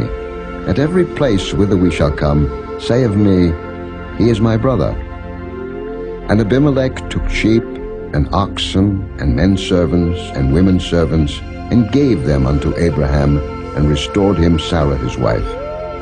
And Abimelech said, Behold, my land is before thee, dwell where it pleaseth thee. And unto Sarah he said, Behold, I have given thy brother 1,000 pieces of silver. Behold, he is to thee a covering of the eyes, unto all that are with thee, and with all other. Thus she was reproved. So Abraham prayed unto God, and God healed Abimelech and his wife, and his maidservants, and they bare children. For the Lord had fast closed up all the wombs of the house of Abimelech, because of Sarah Abraham's wife. Chapter 21. And the Lord visited Sarah as he had said, and the Lord did unto Sarah as he had spoken. For Sarah conceived, and bare Abraham a son in his old age, at the set time of which God had spoken to him. And Abraham called the name of his son that was born unto him, whom Sarah bare to him, Isaac. And Abraham circumcised his son Isaac, being 8 days old, as God had commanded him. And Abraham was 100 years old when his son Isaac was born unto him. And Sarah said, God hath made me to laugh, so that all that hear will laugh with me. And she said, Who would have said unto Abraham that Sarah should have given children suck? For I have borne him a son in his old age. And the child grew and was weaned, and Abraham made a great feast the same day that Isaac was weaned. And Sarah saw the son of Hagar the Egyptian, which he had borne unto Abraham, mocking. Wherefore she said unto Abraham, Cast out this bondwoman and her son, for the son of this bondwoman shall not be heir with my son, even with Isaac. And the thing was very grievous in Abraham's sight because of his son. And God said unto Abraham, Let it not be grievous in thy sight because of the lad, and because of thy bondwoman. In all that Sarah hath said unto thee, hearken unto her voice, for in Isaac shall thy seed be called. And also of the son of the bondwoman will I make a nation, because he is thy seed. And Abraham rose up early in the morning, and took bread and a bottle of water, and gave it unto Hagar, putting it on her shoulder, and the child, and sent her away. And she departed, and wandered in the wilderness of Beersheba. And the water was spent in the bottle, and she cast the child under one of the shrubs. And she went, and sat her down over against him a good way off, as it were a bowshot. For she said, Let me not see the death of the child. And she sat over against him, and lifted up her voice, and wept. And God heard the voice of the lad. The angel of God called to Hagar out of heaven, and said unto her, What aileth thee, Hagar? Fear not, for God hath heard the voice of the lad where he is. Arise, lift up the lad, and hold him in thine hand, for I will make him a great nation. And God opened her eyes, and she saw a well of water, and she went and filled the bottle with water, and gave the lad drink. And God was with the lad, and he grew, and dwelt in the wilderness, and became an archer. And he dwelt in the wilderness of Paran, and his mother took him a wife out of the land of Egypt. And it came to pass at that time, that Abimelech and Phicol, the chief captain of his host, spake unto Abraham, saying, God is with thee in all that thou doest. Now therefore swear unto me here by God, that thou wilt not deal falsely with me, nor with my son, nor with my son's son, but according to the kindness that I have done unto thee, thou shalt do unto me, and to the land wherein thou hast sojourned. And Abraham said, I will swear. And Abraham reproved Abimelech because of a well of water, which Abimelech's servants had violently taken away. And Abimelech said, I wot not who hath done this thing, neither didst thou tell me, neither yet heard I of it, but today. And Abraham took sheep and oxen, and gave them unto Abimelech, and both of them made a covenant.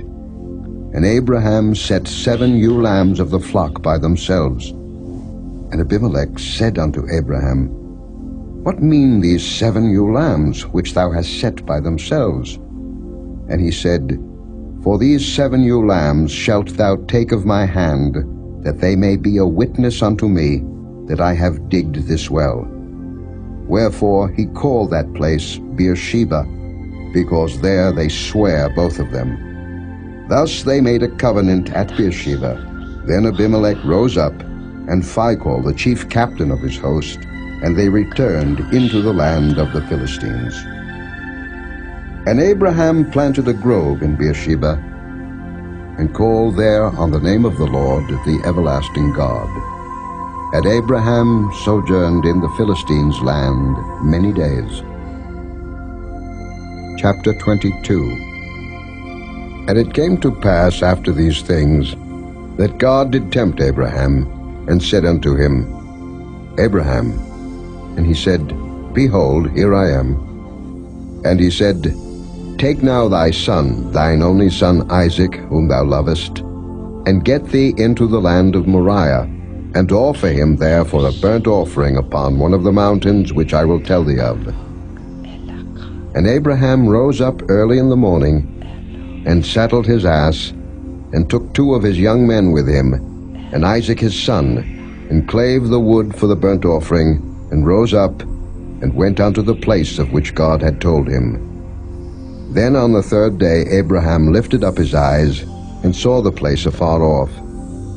And Abraham said unto his young men, Abide ye here with the ass, and I and the lad will go yonder and worship, and come again to you. And Abraham took the wood of the burnt offering, and laid it upon Isaac his son, and he took the fire in his hand and a knife, and they went both of them together. And Isaac spake unto Abraham his father, and said, My father. And he said, Here am I, my son.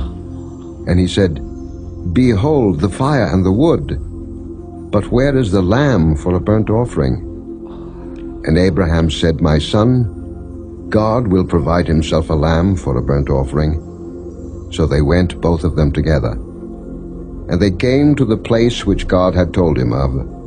And Abraham built an altar there, and laid the wood in order, and bound Isaac his son, and laid him on the altar upon the wood. And Abraham stretched forth his hand, and took the knife to slay his son. And the angel of the Lord called unto him out of heaven, and said, Abraham, Abraham. And he said, Here am I. And he said, Lay not thine hand upon the lad, neither do thou anything unto him, for now I know that thou fearest God, seeing thou hast not withheld thy son, thine only son, from me. And Abraham lifted up his eyes and looked, and behold, behind him a ram caught in a thicket by his horns. And Abraham went and took the ram, and offered him up for a burnt offering in the stead of his son. And Abraham called the name of that place Jehovah-Jireh, as it is said to this day, In the mount of the Lord it shall be seen. And the angel of the Lord called unto Abraham out of heaven the 2nd time, and said, By myself have I sworn, saith the Lord, for because thou hast done this thing, and hast not withheld thy son, thine only son, that in blessing I will bless thee, and in multiplying I will multiply thy seed as the stars of the heaven, and as the sand which is upon the seashore, and thy seed shall possess the gate of his enemies. And in thy seed shall all the nations of the earth be blessed, because thou hast obeyed my voice. So Abraham returned unto his young men, and they rose up and went together to Beersheba. And Abraham dwelt at Beersheba. And it came to pass after these things, that it was told Abraham, saying, Behold, Milcah, she hath also borne children unto thy brother Nahor, Huz his firstborn, and Buz his brother, and Kemuel the father of Aram, and Kesed, and Hazo, and Pildash, and Jidlaph, and Bethuel. And Bethuel begat Rebekah. These 8 Milcah did bear to Nahor, Abraham's brother. And his concubine, whose name was Reumah, she bare also Tebah, and Gaham, and Thahash, and Maacah. Chapter 23.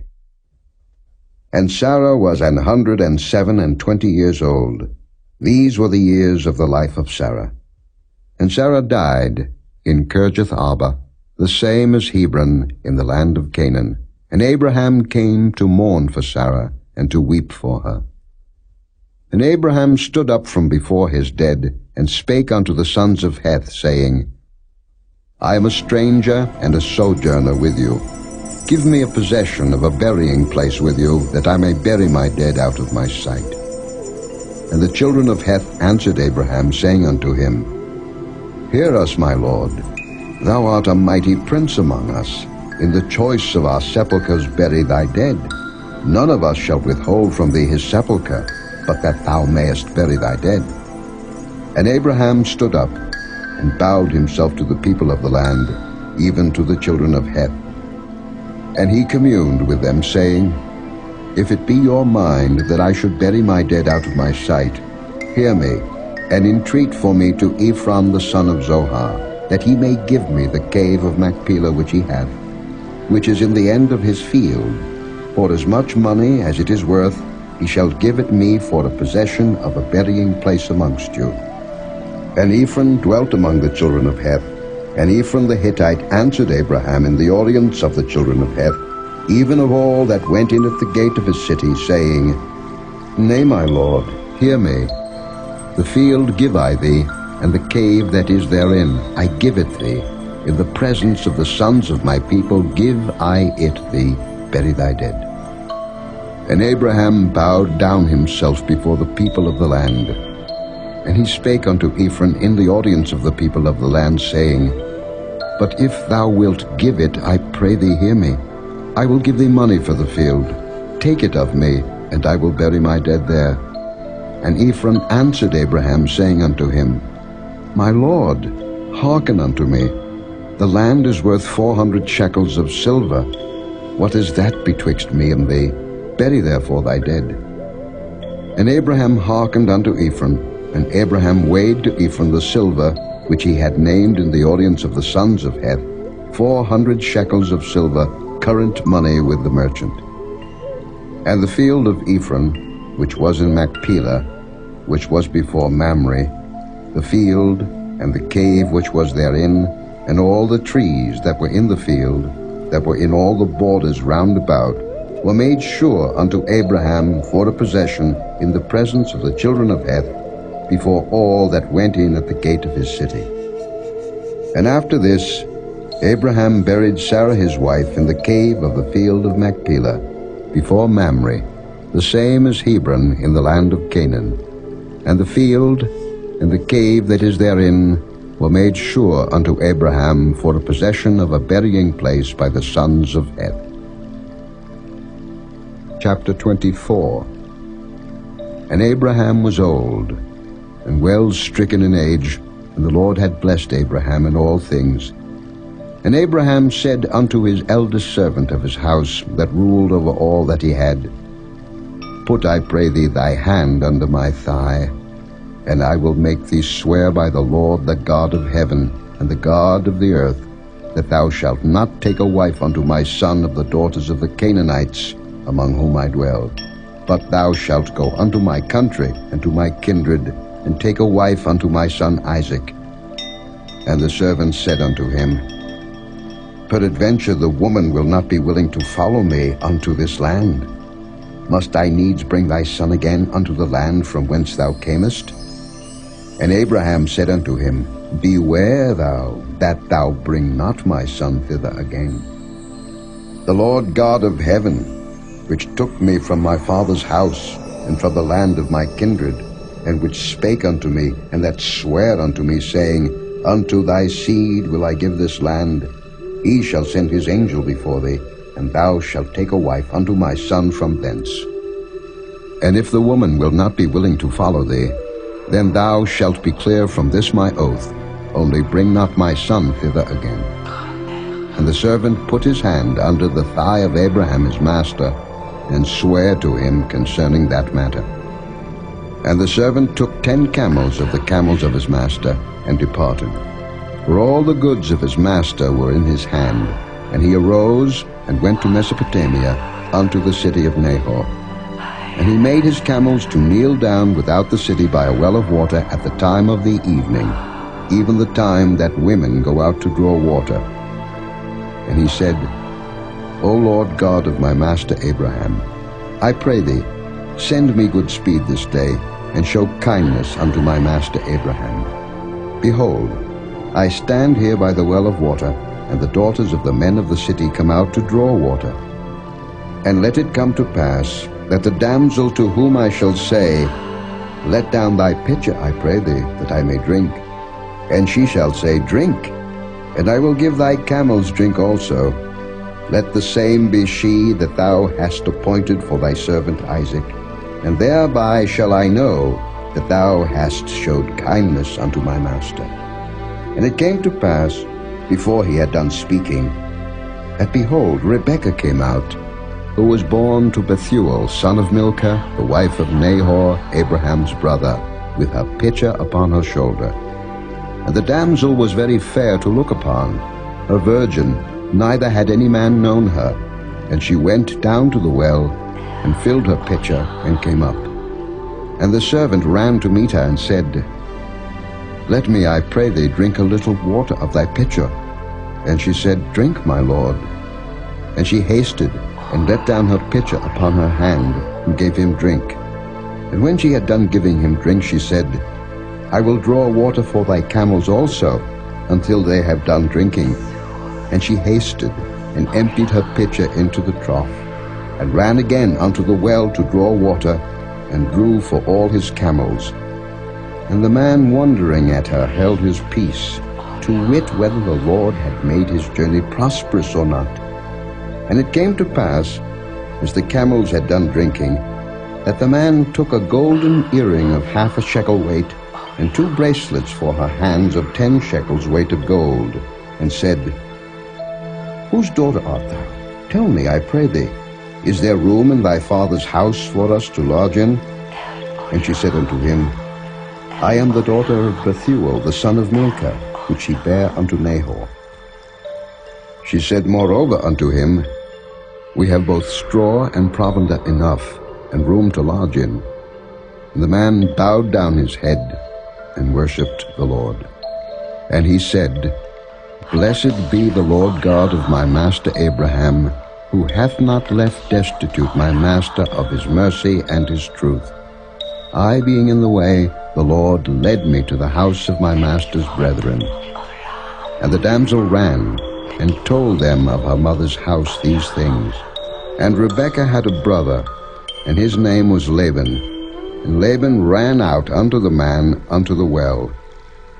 And it came to pass, when he saw the earring and bracelets upon his sister's hands, and when he heard the words of Rebekah his sister, saying, Thus spake the man unto me, that he came unto the man, and behold, he stood by the camels at the well. And he said, Come in, thou blessed of the Lord. Wherefore standest thou without? For I have prepared the house and room for the camels.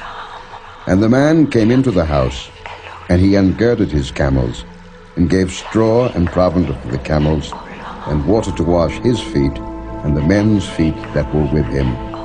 And there was set meat before him to eat. But he said, I will not eat, until I have told mine errand.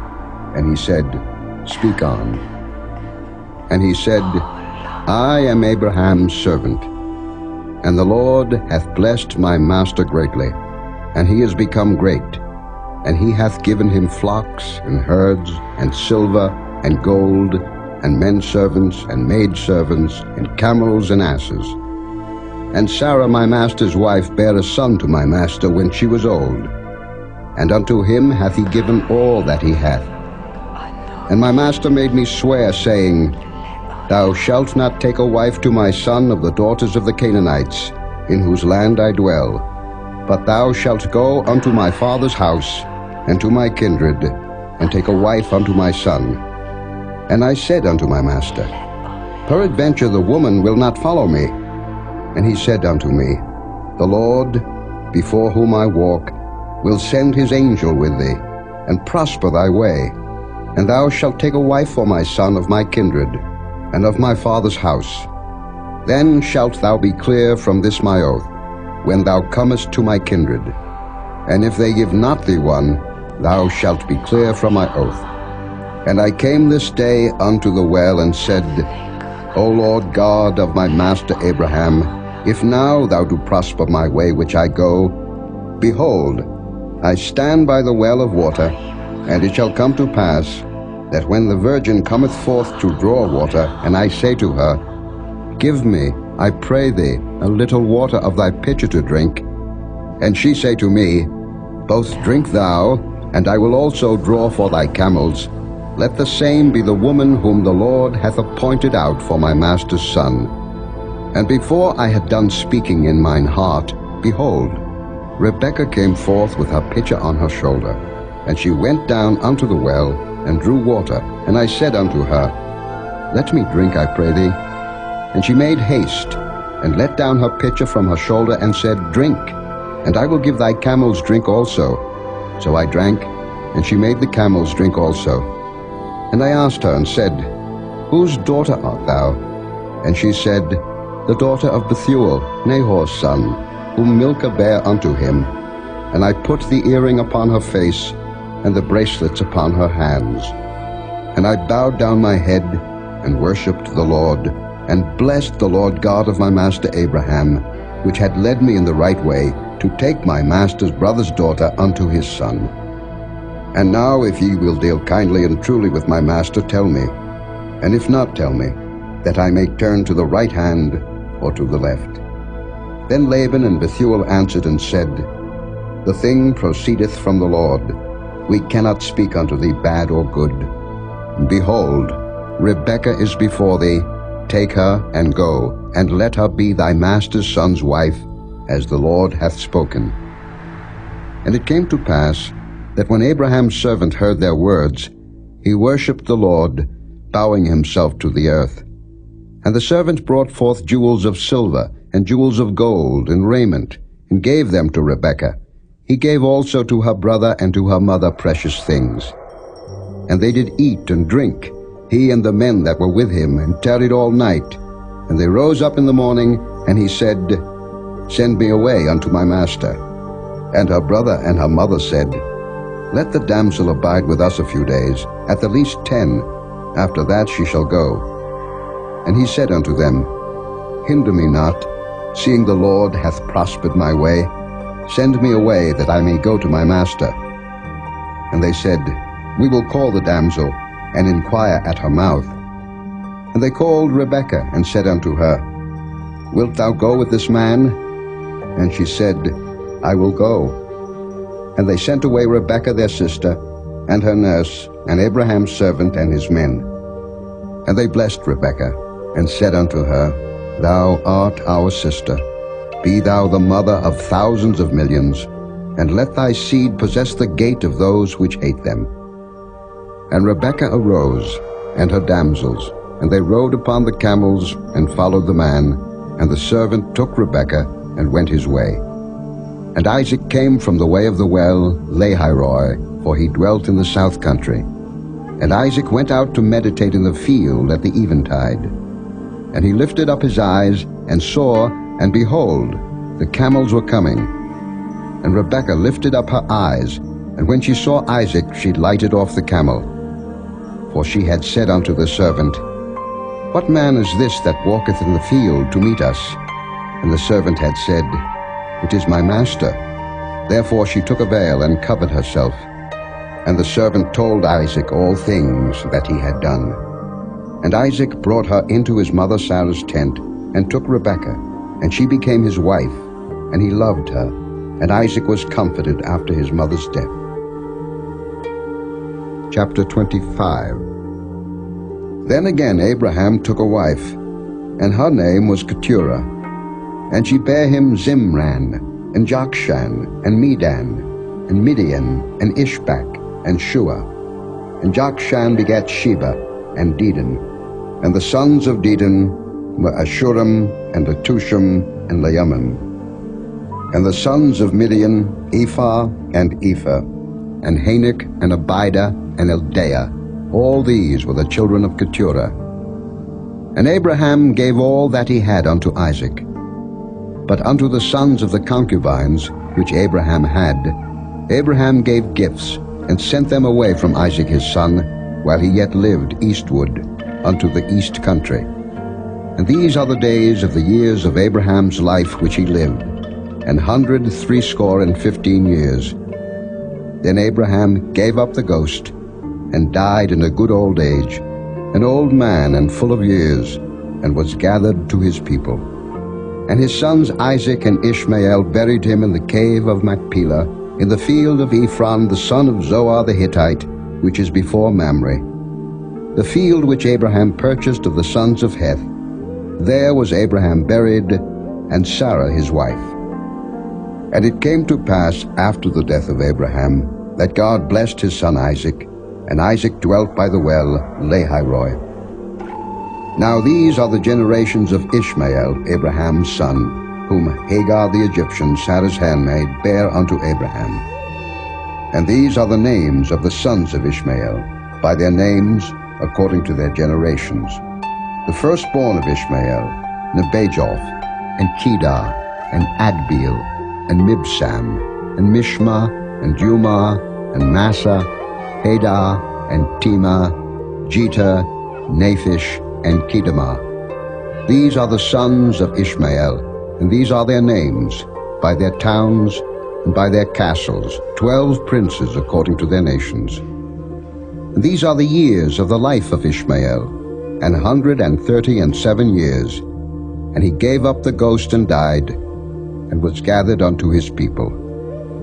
And they dwelt from Havilah unto Shur, that is before Egypt, as thou goest toward Assyria, and he died in the presence of all his brethren. And these are the generations of Isaac, Abraham's son. Abraham begat Isaac. And Isaac was 40 years old when he took Rebekah to wife, the daughter of Bethuel the Syrian of Padan Aram, the sister to Laban the Syrian. And Isaac entreated the Lord for his wife, because she was barren. And the Lord was entreated of him, and Rebekah his wife conceived. And the children struggled together within her, and she said, If it be so, why am I thus? And she went to inquire of the Lord. And the Lord said unto her, 2 nations are in thy womb, and 2 manner of people shall be separated from thy bowels. And the one people shall be stronger than the other people, and the elder shall serve the younger. And when her days to be delivered were fulfilled, behold, there were twins in her womb. And the first came out red, all over like an hairy garment, and they called his name Esau. And after that came his brother out, and his hand took hold on Esau's heel, and his name was called Jacob. And Isaac was 80 years old when she bare them. And the boys grew, and Esau was a cunning hunter, a man of the field, and Jacob was a plain man, dwelling in tents. And Isaac loved Esau, because he did eat of his venison, but Rebekah loved Jacob. And Jacob sawed pottage, and Esau came from the field, and he was faint. And Esau said to Jacob, Feed me, I pray thee, with that same red pottage, for I am faint. Therefore was his name called Edom. And Jacob said, Sell me this day thy birthright. And Esau said, Behold, I am at the point to die, and what profit shall this birthright do to me? And Jacob said, Swear to me this day. And he sware unto him, and he sold his birthright unto Jacob. Then Jacob gave Esau bread and pottage of lentils, and he did eat and drink, and rose up, and went his way. Thus Esau despised his birthright. Chapter 26. And there was a famine in the land, beside the first famine that was in the days of Abraham. And Isaac went unto Abimelech, king of the Philistines, unto Gerar. And the Lord appeared unto him and said, Go not down into Egypt. Dwell in the land which I shall tell thee of. Sojourn in this land, and I will be with thee, and will bless thee. For unto thee and unto thy seed I will give all these countries, and I will perform the oath which I swear unto Abraham thy father. And I will make thy seed to multiply as the stars of heaven, and will give unto thy seed all these countries, and in thy seed shall all the nations of the earth be blessed. Because that Abraham obeyed my voice, and kept my charge, my commandments, my statutes, and my laws. And Isaac dwelt in Gerar. And the men of the place asked him of his wife, and he said, She is my sister.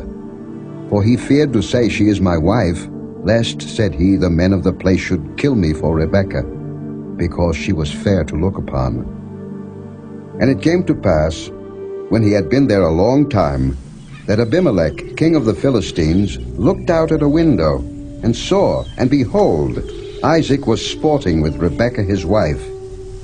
And Abimelech called Isaac and said, Behold, of a surety she is thy wife. And how saidst thou, She is my sister? And Isaac said unto him, Because I said, Lest I die for her.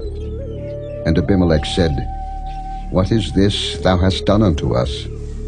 One of the people might lightly have lain with thy wife, and thou shouldst have brought guiltiness upon us. And Abimelech charged all his people, saying, He that toucheth this man or his wife shall surely be put to death. Then Isaac sowed in that land, and received in the same year 100-fold, and the Lord blessed him. And the man waxed great, and went forward, and grew until he became very great. For he had possession of flocks, and possession of herds, and great store of servants, and the Philistines envied him. For all the wells which his father's servants had digged in the days of Abraham his father, the Philistines had stopped them, and filled them with earth. And Abimelech said unto Isaac, Go from us, for thou art much mightier than we. And Isaac departed thence, and pitched his tent in the valley of Gerar, and dwelt there. And Isaac digged again the wells of water, which they had digged in the days of Abraham his father, for the Philistines had stopped them after the death of Abraham. And he called their names after the names by which his father had called them. And Isaac's servants digged in the valley, and found there a well of springing water. And the herdmen of Gerar did strive with Isaac's herdmen, saying, The water is ours. And he called the name of the well Esek, because they strove with him. And they digged another well, and strove for that also, and he called the name of it Sitnah. And he removed from thence, and digged another well, and for that they strove not, and he called the name of it Rehoboth. And he said, For now the Lord hath made room for us, and we shall be fruitful in the land. And he went up from thence to Beersheba. And the Lord appeared unto him the same night, and said, I am the God of Abraham thy father. Fear not, for I am with thee, and will bless thee, and multiply thy seed for my servant Abraham's sake. And he builded an altar there, and called upon the name of the Lord, and pitched his tent there, and there Isaac's servants digged a well. Then Abimelech went to him from Gerar, and Ahuzzath one of his friends, and Phicol the chief captain of his army. And Isaac said unto them, Wherefore come ye to me, seeing ye hate me, and have sent me away from you? And they said, We saw certainly that the Lord was with thee. And we said, Let there be now an oath betwixt us, even betwixt us and thee, and let us make a covenant with thee, that thou wilt do us no hurt, as we have not touched thee, and as we have done unto thee nothing but good, and have sent thee away in peace. Thou art now the blessed of the Lord. And he made them a feast, and they did eat and drink. And they rose up betimes in the morning, and sware one to another, and Isaac sent them away, and they departed from him in peace. And it came to pass the same day that Isaac's servants came, and told him concerning the well which they had digged, and said unto him, We have found water. And he called it Sheba. Therefore the name of the city is Beersheba unto this day. And Esau was 40 years old when he took to wife Judith, the daughter of Beeri the Hittite, and Bashemath, the daughter of Elon the Hittite, which were a grief of mind unto Isaac and to Rebekah. Chapter 27. And it came to pass that when Isaac was old, and his eyes were dim, so that he could not see, he called Esau his eldest son, and said unto him, My son. And he said unto him, Behold, here am I. And he said, Behold now, I am old, I know not the day of my death.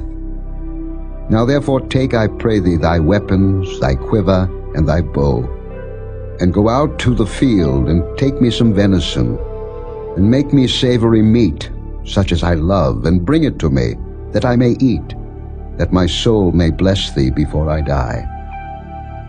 And Rebekah heard when Isaac spake to Esau his son, and Esau went to the field to hunt for venison and to bring it. And Rebekah spake unto Jacob her son, saying, Behold, I heard thy father speak unto Esau thy brother, saying, Bring me venison, and make me savory meat, that I may eat, and bless thee before the Lord, before my death. Now therefore, my son, obey my voice according to that which I command thee. Go now to the flock, and fetch me from thence 2 good kids of the goats, and I will make them savory meat for thy father, such as he loveth. And thou shalt bring it to thy father, that he may eat, and that he may bless thee before his death. And Jacob said to Rebekah his mother, Behold, Esau my brother is a hairy man, and I am a smooth man. My father peradventure will feel me, and I shall seem to him as a deceiver, and I shall bring a curse upon me, and not a blessing. And his mother said unto him, Upon me be thy curse, my son, only obey my voice, and go fetch me them. And he went, and fetched, and brought them to his mother, and his mother made savory meat, such as his father loved. And Rebekah took goodly raiment of her eldest son Esau, which were with her in the house, and put them upon Jacob her younger son. And she put the skins of the kids of the goats upon his hands, and upon the smooth of his neck. And she gave the savory meat and the bread, which she had prepared, into the hand of her son Jacob. And he came unto his father, and said, My father. And he said, Here am I. Who art thou, my son? And Jacob said unto his father, I am Esau thy firstborn. I have done according as thou badest me. Arise, I pray thee, sit and eat of my venison, that thy soul may bless me. And Isaac said unto his son, How is it that thou hast found it so quickly, my son? And he said, Because the Lord thy God brought it to me. And Isaac said unto Jacob, Come near, I pray thee, that I may feel thee, my son, whether thou be my very son Esau or not. And Jacob went near unto Isaac his father, and he felt him, and said, The voice is Jacob's voice, but the hands are the hands of Esau. And he discerned him not, because his hands were hairy, as his brother Esau's hands. So he blessed him. And he said, Art thou my very son Esau? And he said, I am. And he said, Bring it near to me, and I will eat of my son's venison, that my soul may bless thee. And he brought it near to him, and he did eat, And he brought him wine, and he drank. And his father Isaac said unto him, Come near now, and kiss me, my son. And he came near, and kissed him. And he smelled the smell of his raiment, and blessed him, and said, See, the smell of my son is as the smell of a field which the Lord hath blessed. Therefore God give thee of the dew of heaven, and the fatness of the earth, and plenty of corn and wine. Let people serve thee, and nations bow down to thee. Be Lord over thy brethren, and let thy mother's sons bow down to thee. Cursed be every one that curseth thee, and blessed be he that blesseth thee.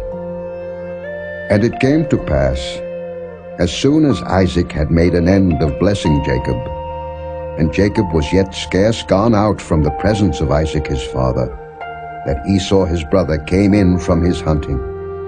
And he also had made savory meat, and brought it unto his father, and said unto his father, Let my father arise, and eat of his son's venison, that thy soul may bless me. And Isaac his father said unto him, Who art thou? And he said, I am thy son, thy firstborn Esau. And Isaac trembled very exceedingly, and said, Who? Where is he that hath taken venison, and brought it me? And I have eaten of all before thou camest, and have blessed him. Yea, and he shall be blessed. And when Esau heard the words of his father, he cried with a great and exceeding bitter cry, and said unto his father, Bless me, even me also, O my father. And he said, Thy brother came with subtlety, and hath taken away thy blessing. And he said, Is not he rightly named Jacob? For he hath supplanted me these 2 times. He took away my birthright, and behold, now he hath taken away my blessing. And he said, Hast thou not reserved a blessing for me?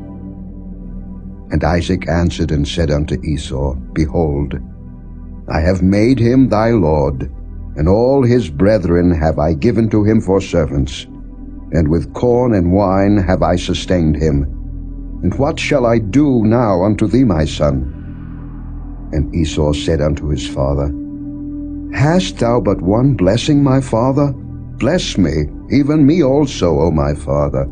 And Esau lifted up his voice and wept. And Isaac his father answered and said unto him, Behold, thy dwelling shall be the fatness of the earth, and of the dew of heaven from above. And by thy sword shalt thou live, and shalt serve thy brother.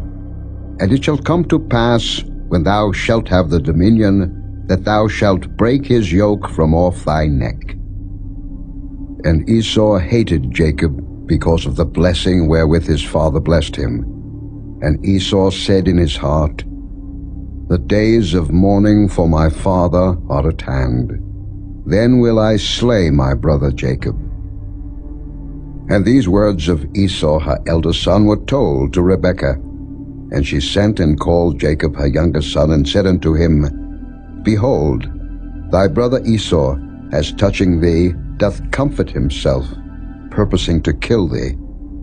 Now therefore, my son, obey my voice, and arise, flee thou to Laban my brother to Haran, and tarry with him a few days, until thy brother's fury turn away, until thy brother's anger turn away from thee, and he forget that which thou hast done to him. Then I will send and fetch thee from thence. Why should I be deprived also of you both in one day?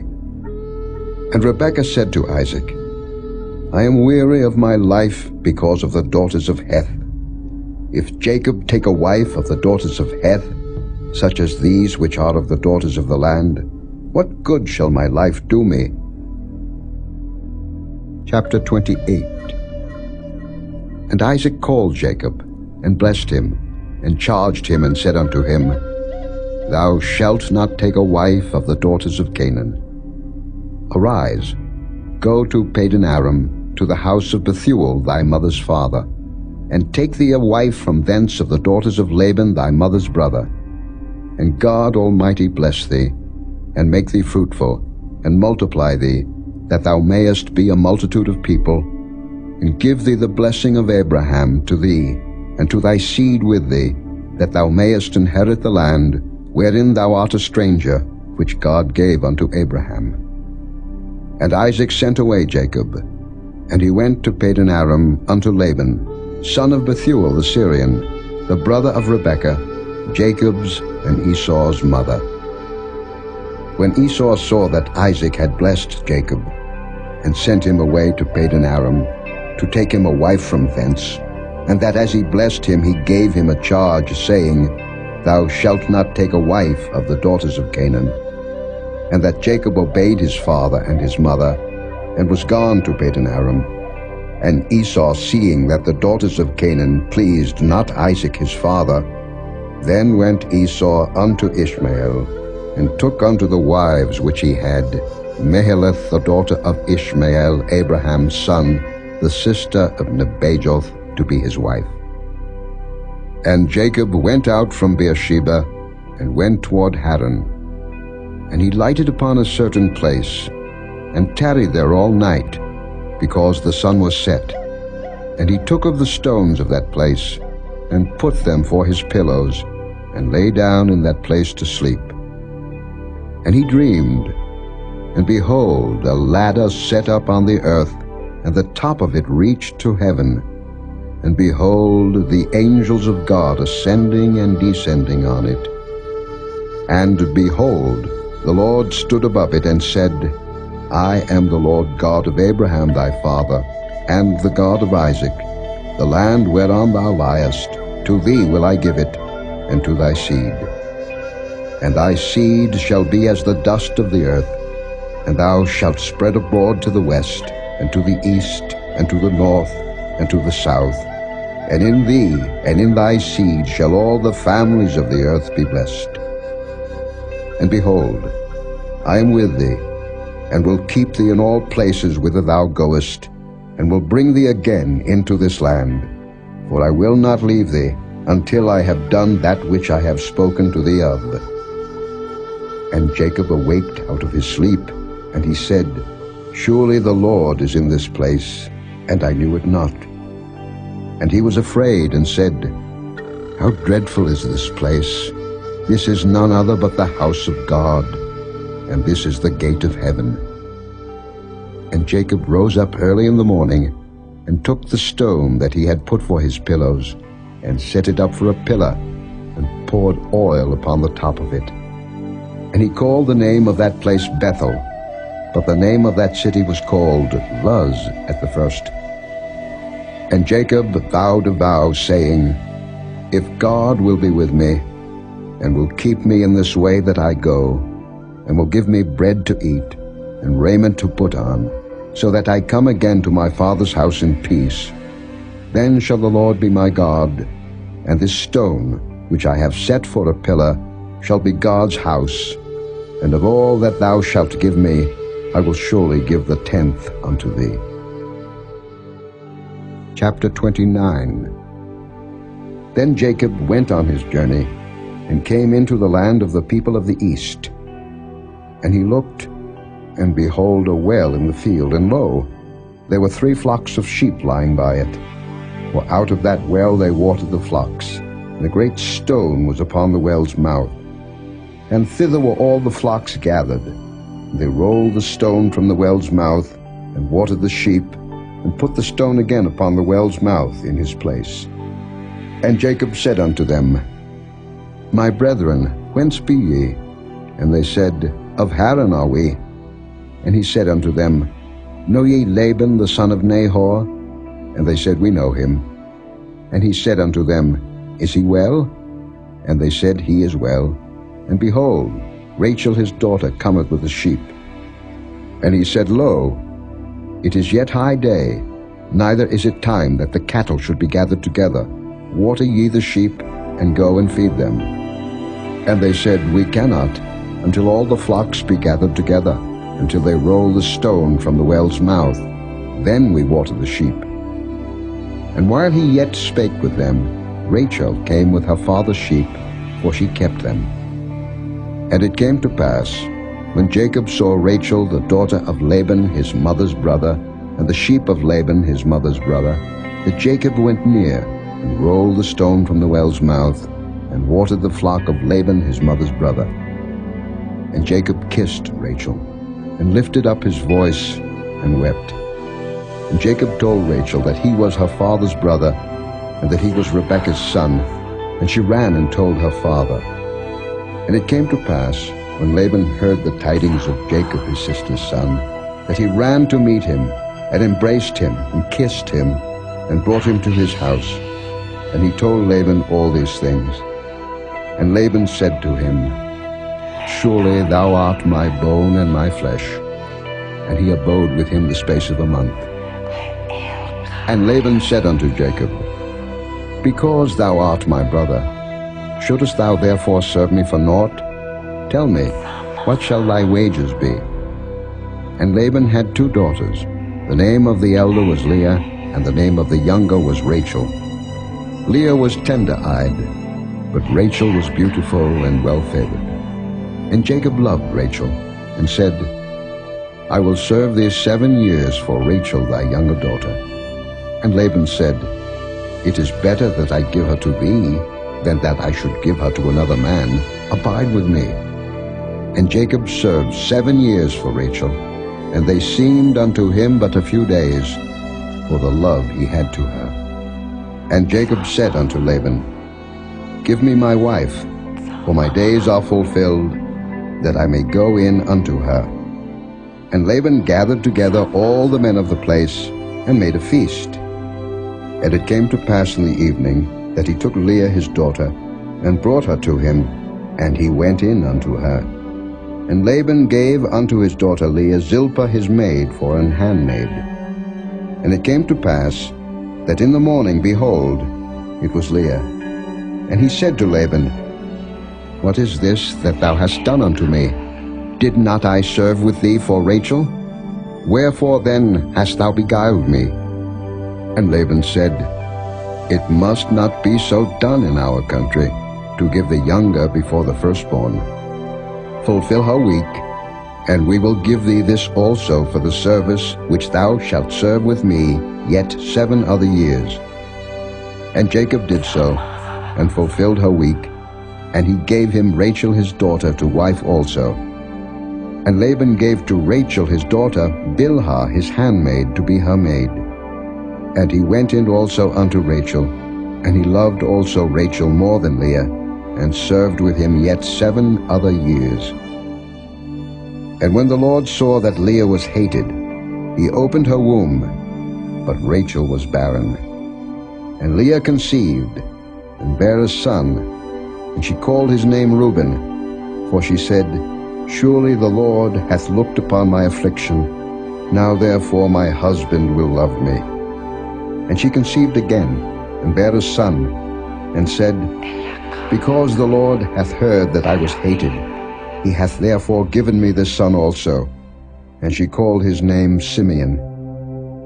And she conceived again, and bare a son, and said, Now this time will my husband be joined unto me, because I have borne him 3 sons. Therefore was his name called Levi. And she conceived again, and bare a son, and she said, Now will I praise the Lord. Therefore she called his name Judah, and left bearing.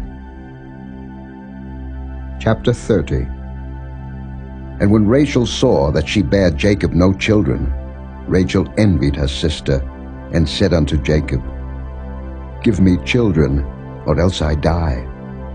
And Jacob's anger was kindled against Rachel, and he said, Am I in God's stead, who hath withheld from thee the fruit of the womb? And she said, Behold my maid Bilhah, go in unto her, and she shall bear upon my knees, that I may also have children by her. And she gave him Bilhah her handmaid to wife, and Jacob went in unto her. And Bilhah conceived, and bare Jacob a son. And Rachel said, God hath judged me, and hath also heard my voice, and hath given me a son. Therefore called she his name Dan. And Bilhah, Rachel's maid, conceived again, and bare Jacob a second son. And Rachel said, With great wrestlings have I wrestled with my sister, and I have prevailed. And she called his name Naphtali.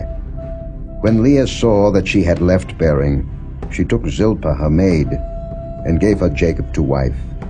And Zilpah, Leah's maid, bare Jacob a son. And Leah said, A troop cometh, and she called his name Gad.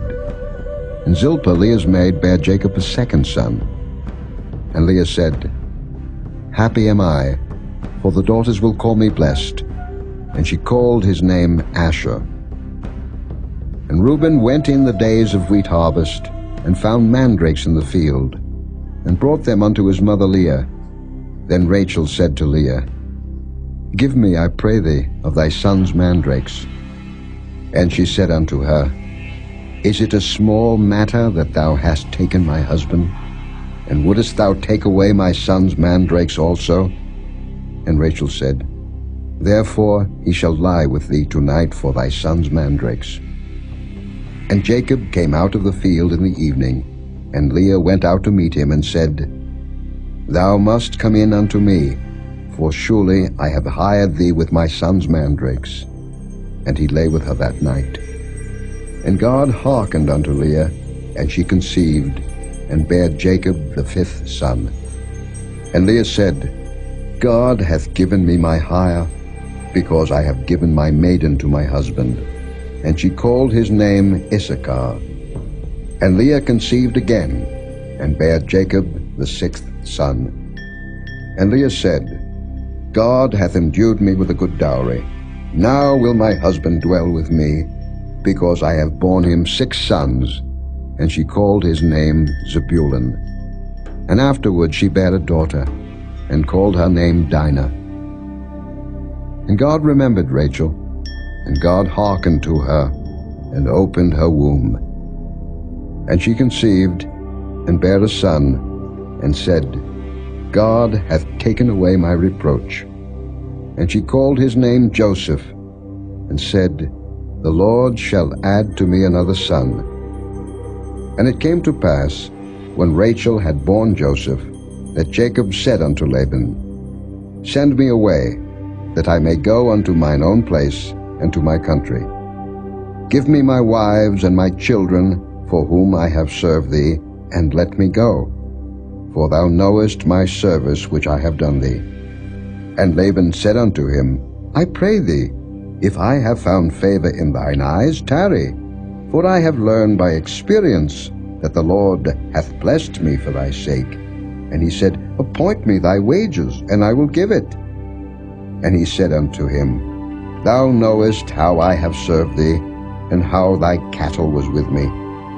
For it was little which thou hadst before I came, and it is now increased unto a multitude. And the Lord hath blessed thee since my coming. And now when shall I provide for mine own house also? And he said, What shall I give thee? And Jacob said, Thou shalt not give me anything. If thou wilt do this thing for me, I will again feed and keep thy flock. I will pass through all thy flock today, removing from thence all the speckled and spotted cattle, and all the brown cattle among the sheep, and the spotted and speckled among the goats, and of such shall be my hire. So shall my righteousness answer for me in time to come, when it shall come for my hire before thy face. Every one that is not speckled and spotted among the goats, and brown among the sheep, that shall be counted stolen with me. And Laban said, Behold, I would it might be according to thy word.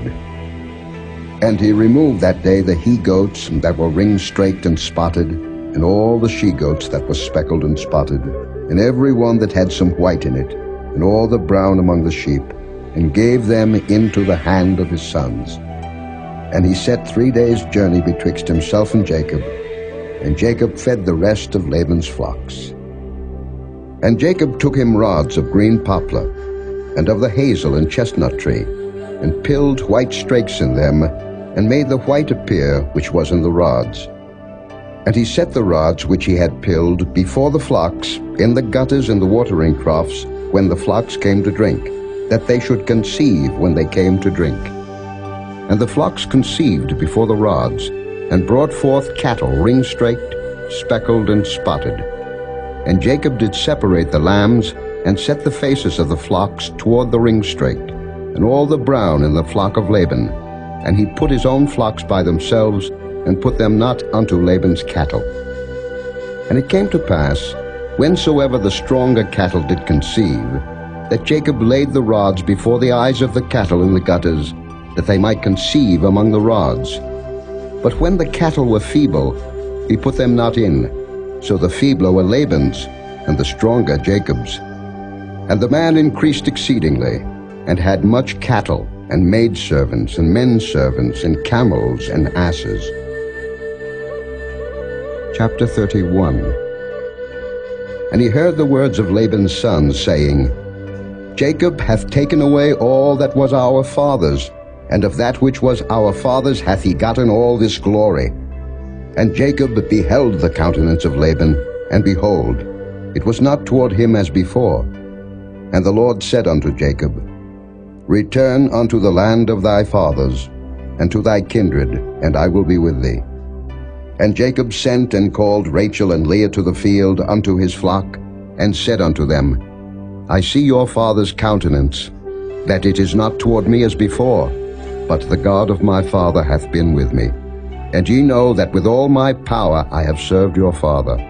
And your father hath deceived me, and changed my wages 10 times, but God suffered him not to hurt me. If he said thus, The speckled shall be thy wages, then all the cattle bear speckled. And if he said thus, The ring-straked shall be thy hire, then bear all the cattle ring-straked. Thus God hath taken away the cattle of your father, and given them to me. And it came to pass at the time that the cattle conceived, that I lifted up mine eyes, and saw in a dream, and behold, the rams which leaped upon the cattle were ring-straked, speckled, and gristled. And the angel of God spake unto me in a dream, saying, Jacob. And I said, Here am I. And he said, Lift up now thine eyes, and see, all the rams which leap upon the cattle are ring-straked, speckled, and gristled. For I have seen all that Laban doeth unto thee. I am the God of Bethel, where thou anointedst the pillar, and where thou vowedst a vow unto me. Now arise, get thee out from this land, and return unto the land of thy kindred. And Rachel and Leah answered and said unto him, Is there yet any portion or inheritance for us in our father's house? Are we not counted of him strangers? For he hath sold us, and hath quite devoured also our money. For all the riches which God hath taken from our father, that is ours, and our children's. Now then, whatsoever God hath said unto thee, do. Then Jacob rose up, and set his sons and his wives upon camels. And he carried away all his cattle, and all his goods which he had gotten, the cattle of his getting, which he had gotten in Padan Aram, for to go to Isaac his father in the land of Canaan. And Laban went to shear his sheep, and Rachel had stolen the images that were her father's. And Jacob stole away unawares to Laban the Syrian, in that he told him not that he fled. So he fled with all that he had, and he rose up, and passed over the river, and set his face toward the Mount Gilead. And it was told Laban on the 3rd day that Jacob was fled. And he took his brethren with him, and pursued after him 7 days' journey, and they overtook him in the Mount Gilead. And God came to Laban the Syrian in a dream by night, and said unto him, Take heed that thou speak not to Jacob either good or bad. Then Laban overtook Jacob. Now Jacob had pitched his tent in the mount, and Laban with his brethren pitched in the Mount of Gilead. And Laban said to Jacob, What hast thou done, that thou hast stolen away unawares to me, and carried away my daughters, as captives taken with the sword? Wherefore didst thou flee away secretly, and steal away from me, and didst not tell me, that I might have sent thee away with mirth, and with songs, with tabret, and with harp? And hast not suffered me to kiss my sons and my daughters? Thou hast now done foolishly in so doing. It is in the power of my hand to do you hurt. But the God of your father spake unto me yesternight, saying, Take thou heed that thou speak not to Jacob either good or bad. And now, though thou wouldest needs be gone, because thou sore longest after thy father's house, yet wherefore hast thou stolen my gods? And Jacob answered and said to Laban, Because I was afraid, for I said, Peradventure thou wouldest take by force thy daughters from me. With whomsoever thou findest thy gods, let him not live. Before our brethren discern thou what is thine with me, and take it to thee. For Jacob knew not that Rachel had stolen them. And Laban went into Jacob's tent, and into Leah's tent, and into the 2 maidservants' tents, but he found them not. Then went he out of Leah's tent, and entered into Rachel's tent. Now Rachel had taken the images, and put them in the camel's furniture, and sat upon them. And Laban searched all the tent, but found them not. And she said to her father, Let it not displease my lord, that I cannot rise up before thee, for the custom of women is upon me. And he searched, but found not the images. And Jacob was wroth, and chode with Laban. And Jacob answered and said to Laban, What is my trespass, what is my sin, that thou hast so hotly pursued after me? Whereas thou hast searched all my stuff, what hast thou found of all thy household stuff? Set it here before my brethren and thy brethren, that they may judge betwixt us both. This 20 years have I been with thee. Thy ewes and thy she-goats have not cast their young, and the rams of thy flock have I not eaten. That which was torn of beasts I brought not unto thee. I bear the loss of it. Of my hand didst thou require it, whether stolen by day or stolen by night. Thus I was in the day the drought consumed me, and the frost by night, and my sleep departed from mine eyes. Thus have I been 20 years in thy house. I served thee 14 years for thy 2 daughters, and 6 years for thy cattle, and thou hast changed my wages 10 times.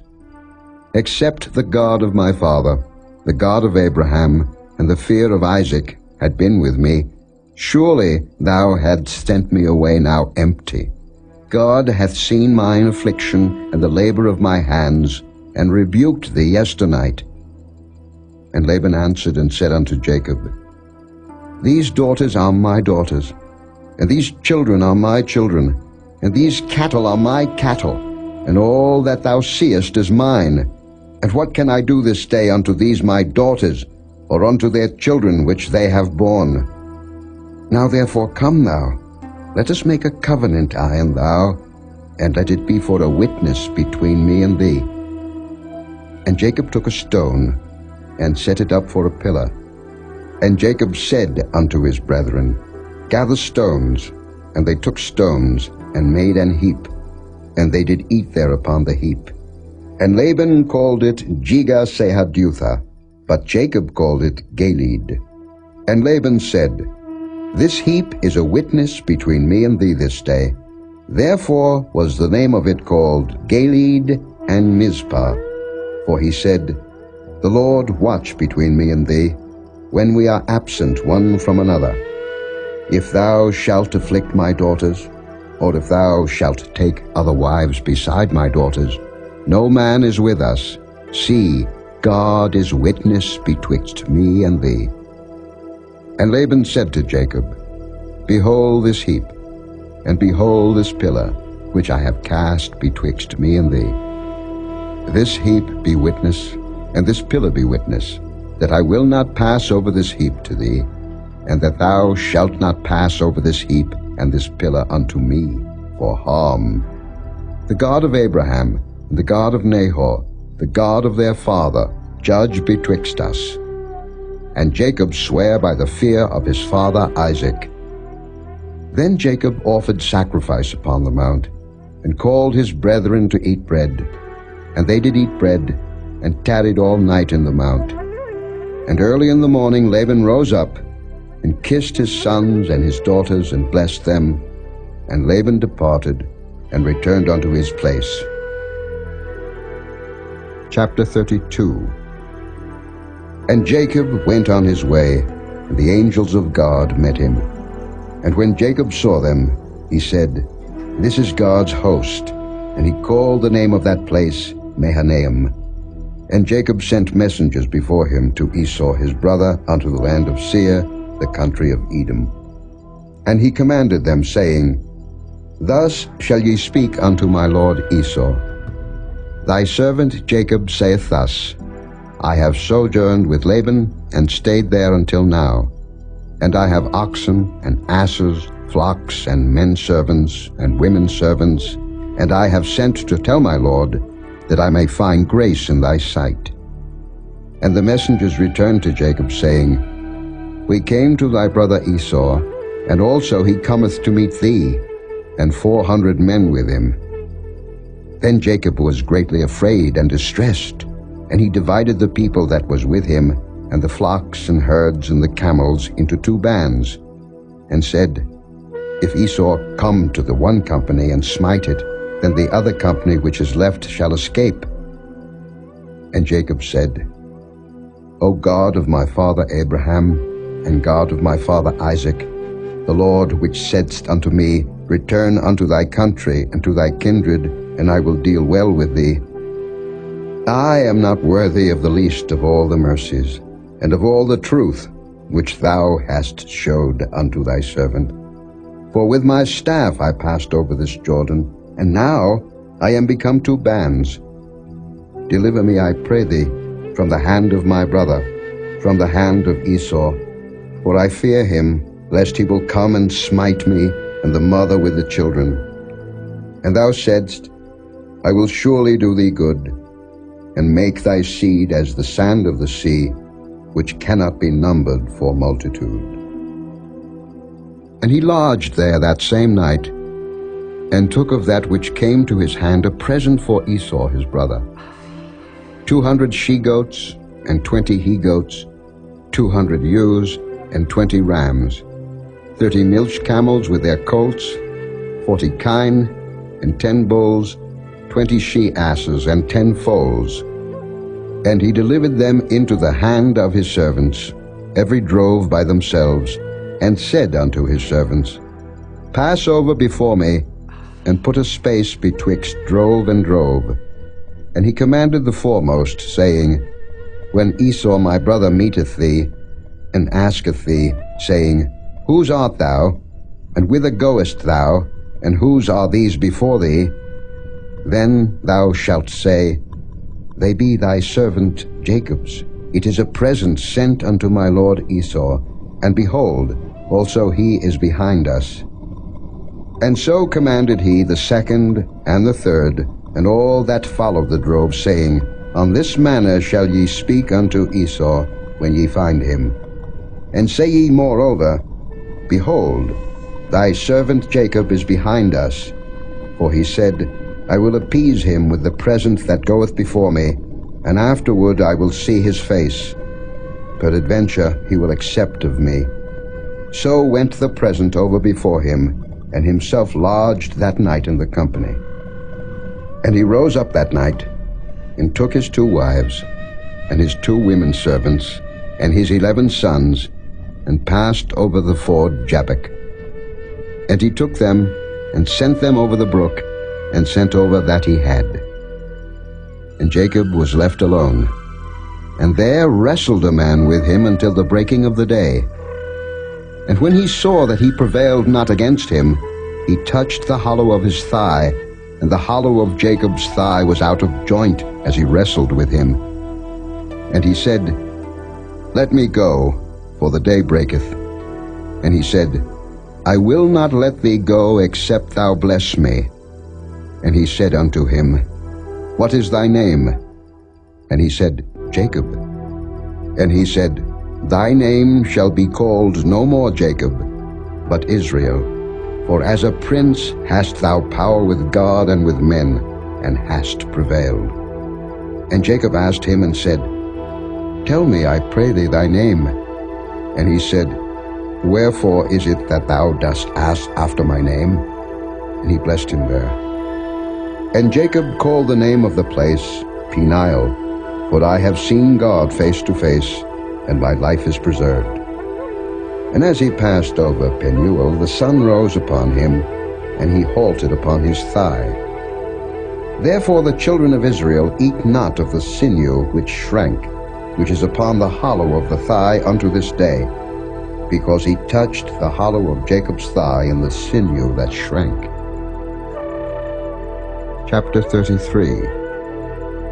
And Jacob lifted up his eyes, and looked, and behold, Esau came, and with him 400 men.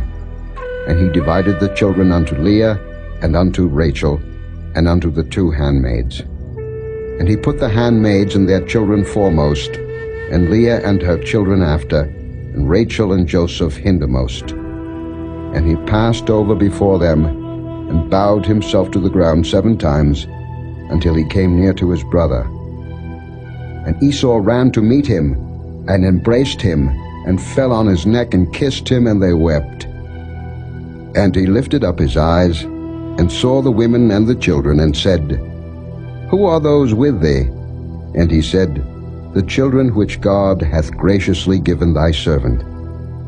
Then the handmaidens came near, they and their children, and they bowed themselves. And Leah also with her children came near, and bowed themselves.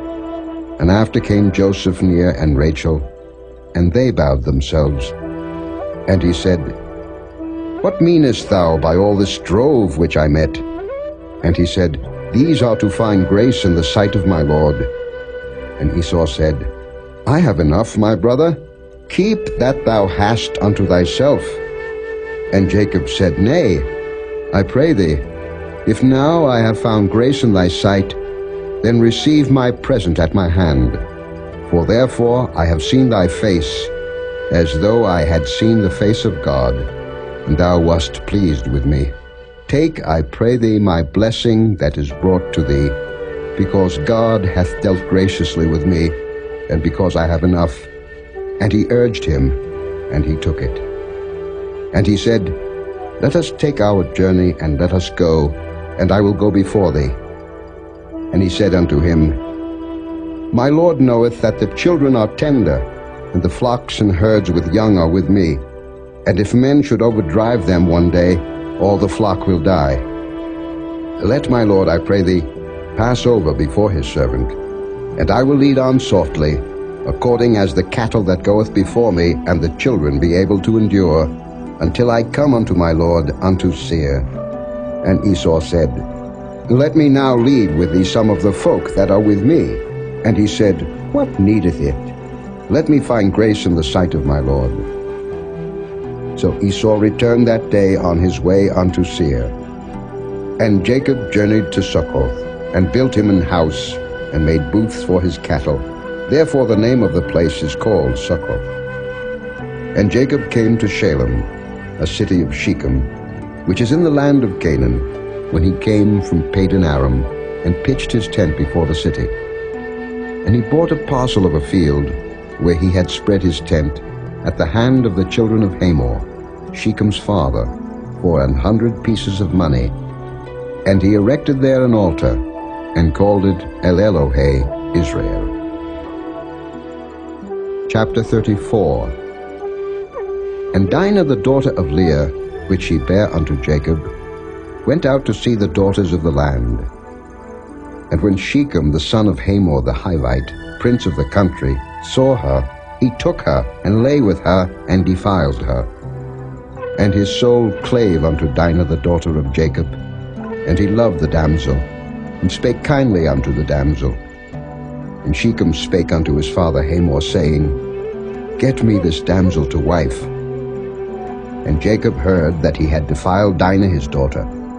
Now his sons were with his cattle in the field, and Jacob held his peace until they were come. And Hamor the father of Shechem went out unto Jacob to commune with him. And the sons of Jacob came out of the field when they heard it, and the men were grieved, and they were very wroth, because he had wrought folly in Israel in lying with Jacob's daughter, which thing ought not to be done. And Hamor communed with him, saying, The soul of my son Shechem longeth for your daughter. I pray you give her him to wife. And make ye marriages with us, and give your daughters unto us, and take our daughters unto you. And ye shall dwell with us, and the land shall be before you. Dwell and trade ye therein, and get you possessions therein. And Shechem said unto her father and unto her brethren, Let me find grace in your eyes, and what ye shall say unto me I will give. Ask me never so much dowry and gift, and I will give according as ye shall say unto me, but give me the damsel to wife. And the sons of Jacob answered Shechem and Hamor his father deceitfully, and said, because he had defiled Dinah their sister. And they said unto them, We cannot do this thing, to give our sister to one that is uncircumcised, for that were a reproach unto us. But in this will we consent unto you, if ye will be as we be, that every male of you be circumcised, then will we give our daughters unto you, and we will take your daughters to us, and we will dwell with you, and we will become one people. But if you will not hearken unto us to be circumcised, then will we take our daughter, and we will be gone. And their words pleased Hamor and Shechem, Hamor's son. And the young man deferred not to do the thing, because he had delight in Jacob's daughter. And he was more honorable than all the house of his father. And Hamor and Shechem his son came unto the gate of their city, and communed with the men of their city, saying, These men are peaceable with us. Therefore let them dwell in the land, and trade therein. For the land, behold, it is large enough for them. Let us take their daughters to us for wives, and let us give them our daughters. Only herein will the men consent unto us for to dwell with us, to be one people, if every male among us be circumcised, as they are circumcised. Shall not their cattle and their substance and every beast of theirs be ours? Only let us consent unto them, and they will dwell with us.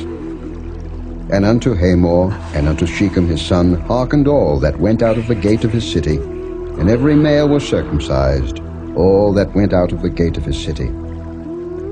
And it came to pass on the third day, when they were sore, that two of the sons of Jacob, Simeon and Levi, Dinah's brethren, took each man his sword, and came upon the city boldly, and slew all the males.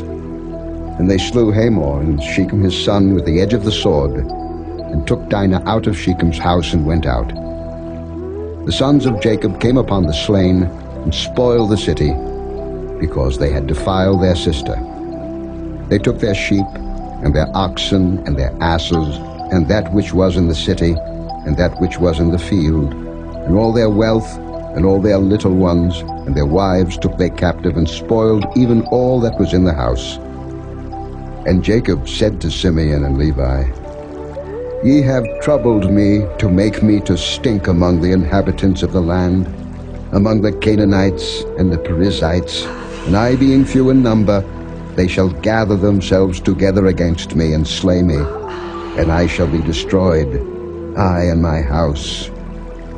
And they said, Should he deal with our sister as with an harlot? Chapter 35.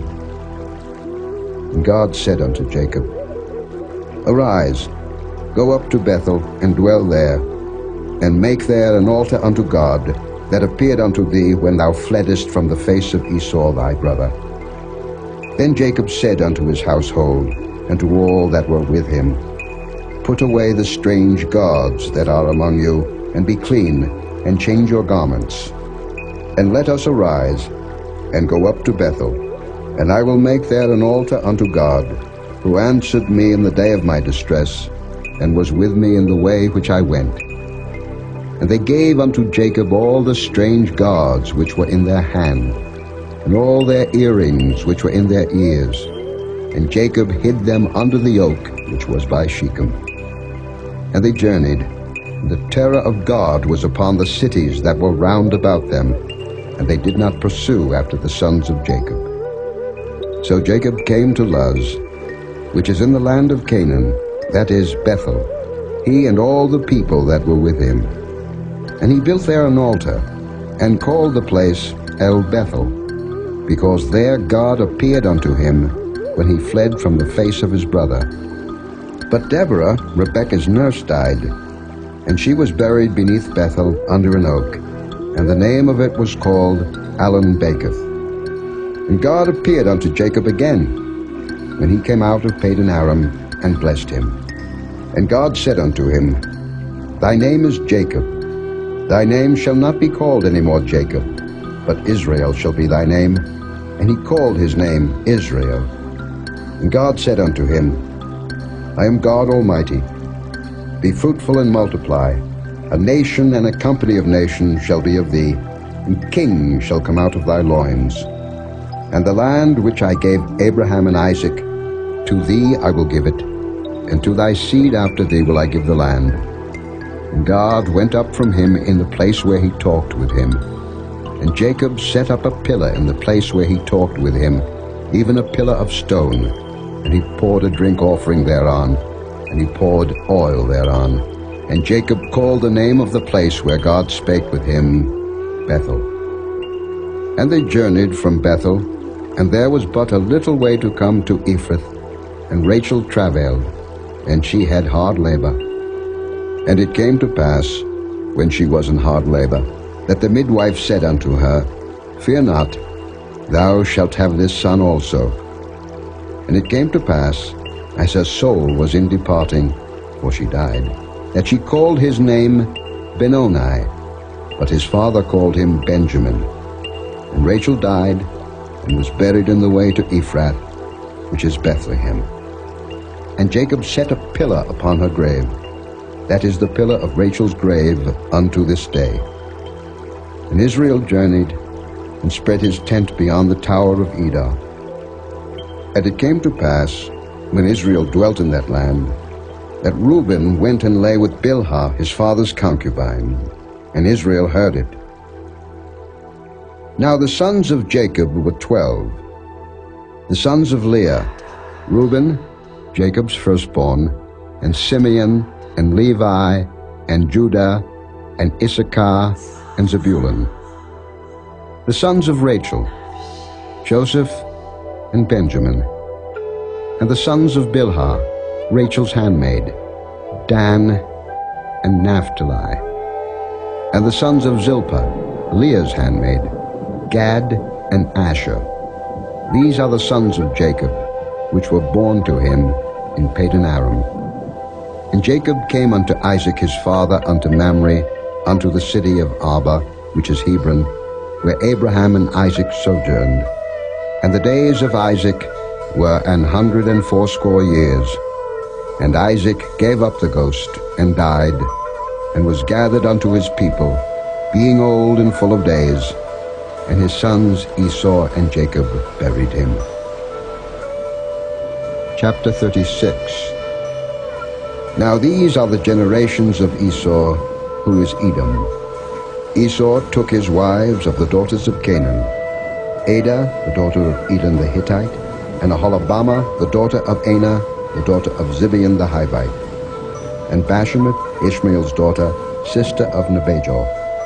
And Adah bare to Esau Eliphaz, and Bashemath bare Ruel, and Aholibamah bare Jeush, and Jaalam, and Korah.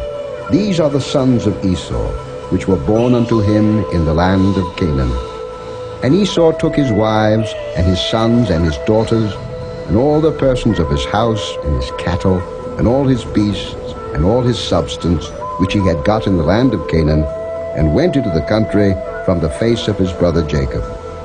For their riches were more than that they might dwell together, and the land wherein they were strangers could not bear them because of their cattle. Thus dwelt Esau in Mount Seir. Esau is Edom. And these are the generations of Esau, the father of the Edomites, in Mount Seir. These are the names of Esau's sons: Eliphaz, the son of Adah, the wife of Esau; Ruel, the son of Bashemath, the wife of Esau. And the sons of Eliphaz were Teman, Omar, Zepho, and Gatam, and Kenaz. And Timnah was concubine to Eliphaz, Esau's son, and she bare to Eliphaz Amalek. These were the sons of Adah, Esau's wife. And these are the sons of Reuel, Nahath, and Zerah, Shammah, and Mizah. These were the sons of Bashemath, Esau's wife. And these were the sons of Aholibamah, the daughter of Anah, the daughter of Zibeon, Esau's wife. And she bare to Esau Jeush, and Jaalam, and Korah. These were dukes of the sons of Esau, the sons of Eliphaz, the firstborn son of Esau, Duke Teman, Duke Omar, Duke Zepho, Duke Kenaz, Duke Korah, Duke Gatam, and Duke Amalek.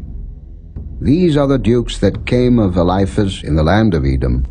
These were the sons of Adah.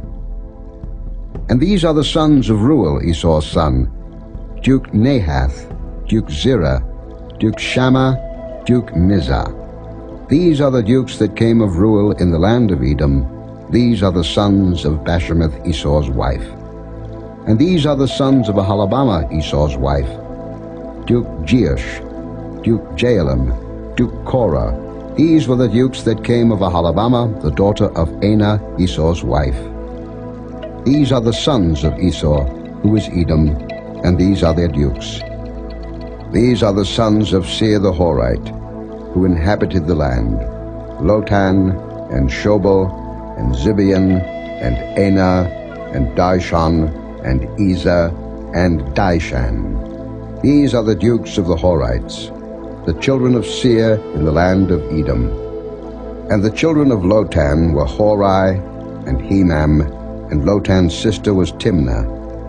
And the children of Shobal were these, Alvin, and Manahath, and Ebal, Shepho, and Onam. And these are the children of Zibeon, both Ajah and Anah. This was that Anah that found the mules in the wilderness, as he fed the asses of Zibeon his father. And the children of Anah were these, Dishan, and Aholibamah the daughter of Anah. And these are the children of Dishan, Hemdan, and Eshban, and Ithran, and Kiran. The children of Ezer are these, Bilhan, and Zaaphan, and Achan. The children of Dishan are these, Uz and Aaron. These are the dukes that came of the Horites, Duke Lotan, Duke Shobal, Duke Zibeon, Duke Anah, Duke Dishon, Duke Ezer, Duke Dishan. These are the dukes that came of Hori, among their dukes in the land of Seir. And these are the kings that reigned in the land of Edom, before there reigned any king over the children of Israel. And Bela the son of Beor reigned in Edom, and the name of his city was Dinhabah. And Bela died, and Jobab the son of Zerah of Basra reigned in his stead. And Jobab died, and Husham of the land of Temani reigned in his stead. And Husham died, and Hadad the son of Bedad, who smote Midian in the field of Moab, reigned in his stead, and the name of his city was Avith. And Hadad died, and Samlah of Masrekah reigned in his stead. And Samlah died, and Saul of Rehoboth by the river reigned in his stead. And Saul died, and Baal-Hanan the son of Achbor reigned in his stead. And Baal-Hanan the son of Achbor died, and Hadar reigned in his stead, and the name of his city was Payu, and his wife's name was Mehetabel, the daughter of Matred, the daughter of Mezahab. And these are the names of the dukes that came of Esau, according to their families, after their places, by their names: Duke Timnah, Duke Alva, Duke Jetheth, Duke Aholibamah, Duke Elah, Duke Pinan, Duke Kenaz, Duke Teman, Duke Mibzah, Duke Magdiel, Duke Iram. These be the dukes of Edom, according to their habitations in the land of their possession. He is Esau the father of the Edomites. Chapter 37. And Jacob dwelt in the land wherein his father was a stranger, in the land of Canaan. These are the generations of Jacob. Joseph, being 17 years old, was feeding the flock with his brethren, and the lad was with the sons of Bilhah, and with the sons of Zilpah, his father's wives. And Joseph brought unto his father their evil report. Now Israel loved Joseph more than all his children, because he was the son of his old age, and he made him a coat of many colors. And when his brethren saw that their father loved him more than all his brethren, they hated him, and could not speak peaceably unto him. And Joseph dreamed a dream, and he told it his brethren, and they hated him yet the more. And he said unto them, Hear, I pray you, this dream which I have dreamed. For behold, we were binding sheaves in the field, and lo, my sheaf arose, and also stood upright. And behold, your sheaves stood round about, and made obeisance to my sheaf.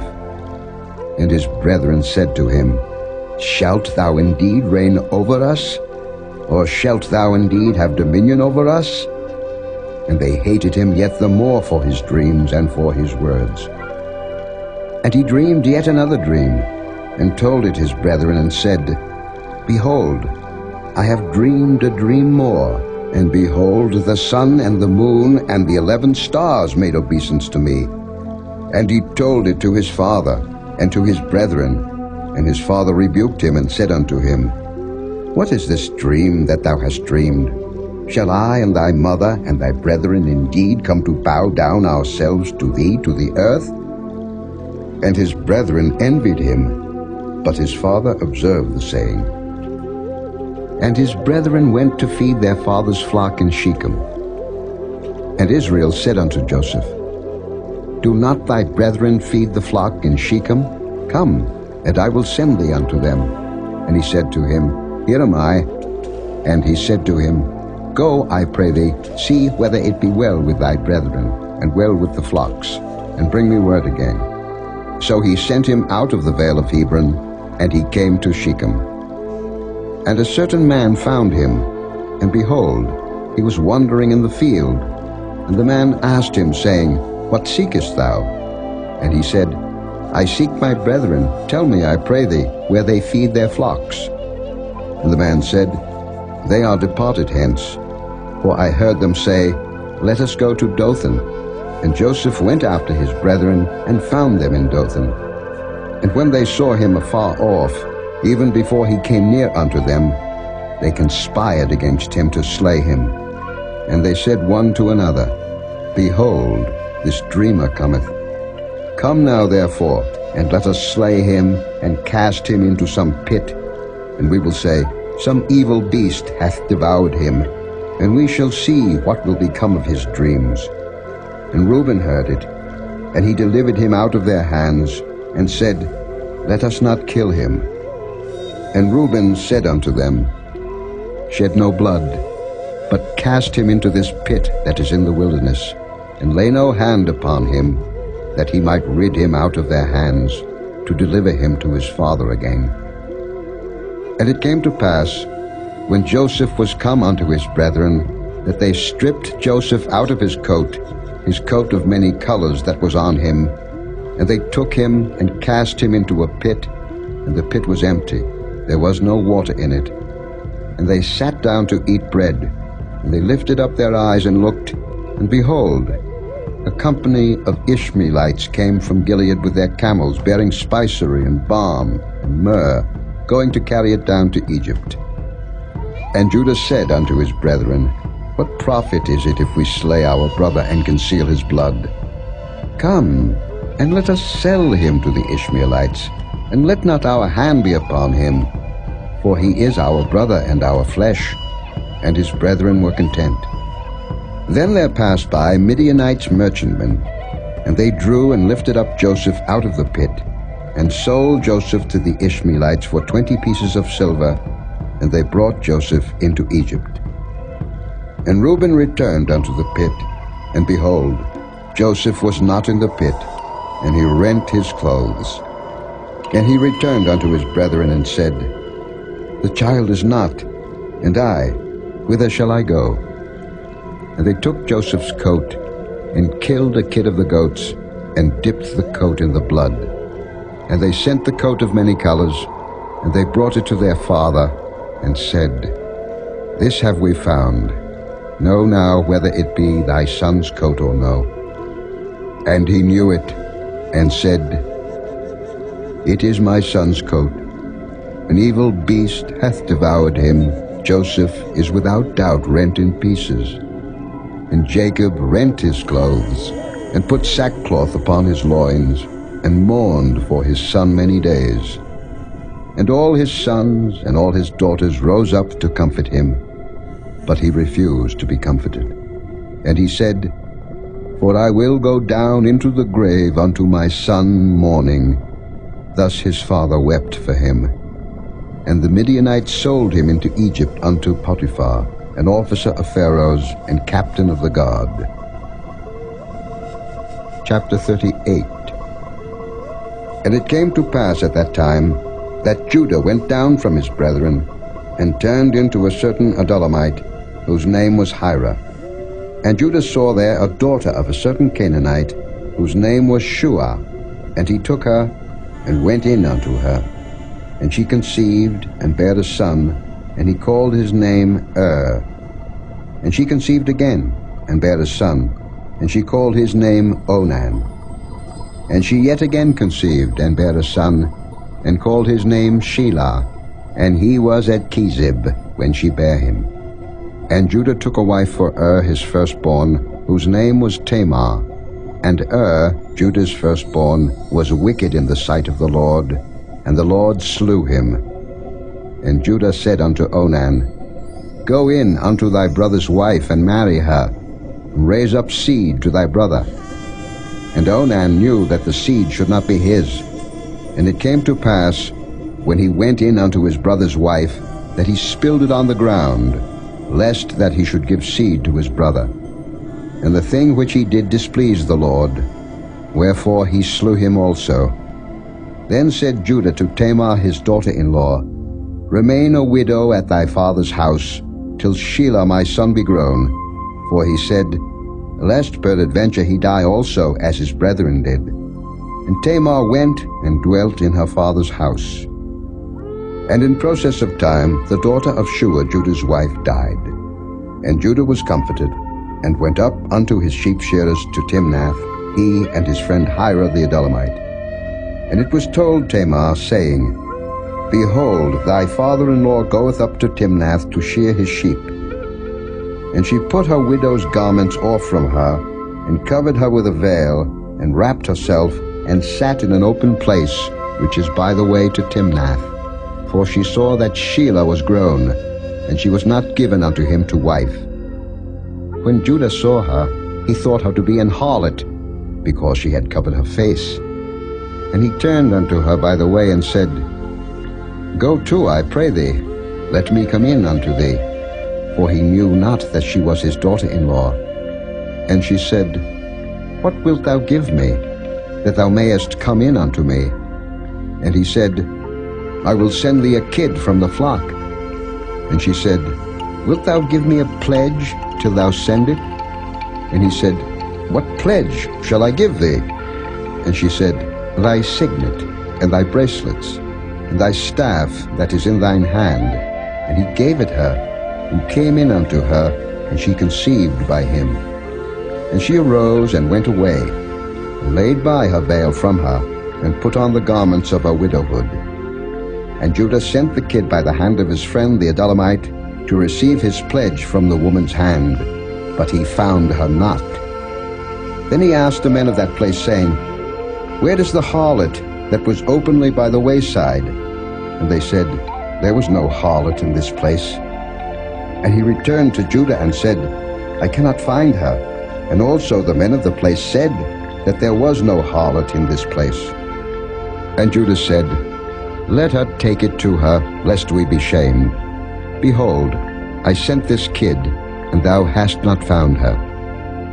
And it came to pass about 3 months after, that it was told Judah, saying, "Tamar, thy daughter-in-law, hath played the harlot, and also, behold, she is with child by whoredom." And Judah said, "Bring her forth, and let her be burnt." When she was brought forth, she sent to her father-in-law, saying, "By the man whose these are am I with child." And she said, "Discern, I pray thee, whose are these, the signet, and bracelets, and staff?"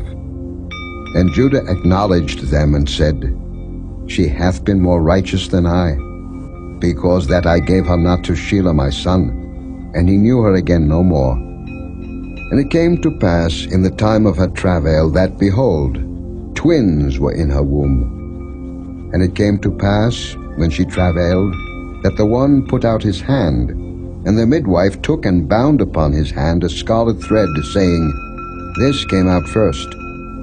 And it came to pass, as he drew back his hand, that, behold, his brother came out. And she said, How hast thou broken forth? This breach be upon thee. Therefore his name was called Phares. And afterward came out his brother, that had the scarlet thread upon his hand, and his name was called Zara. Chapter 39. And Joseph was brought down to Egypt, and Potiphar, an officer of Pharaoh, captain of the guard, an Egyptian, bought him of the hands of the Ishmaelites, which had brought him down thither. And the Lord was with Joseph, and he was a prosperous man, and he was in the house of his master the Egyptian. And his master saw that the Lord was with him, and that the Lord made all that he did to prosper in his hand. And Joseph found grace in his sight, and he served him. And he made him overseer over his house, and all that he had he put into his hand. And it came to pass from the time that he had made him overseer in his house, and over all that he had, that the Lord blessed the Egyptian's house for Joseph's sake.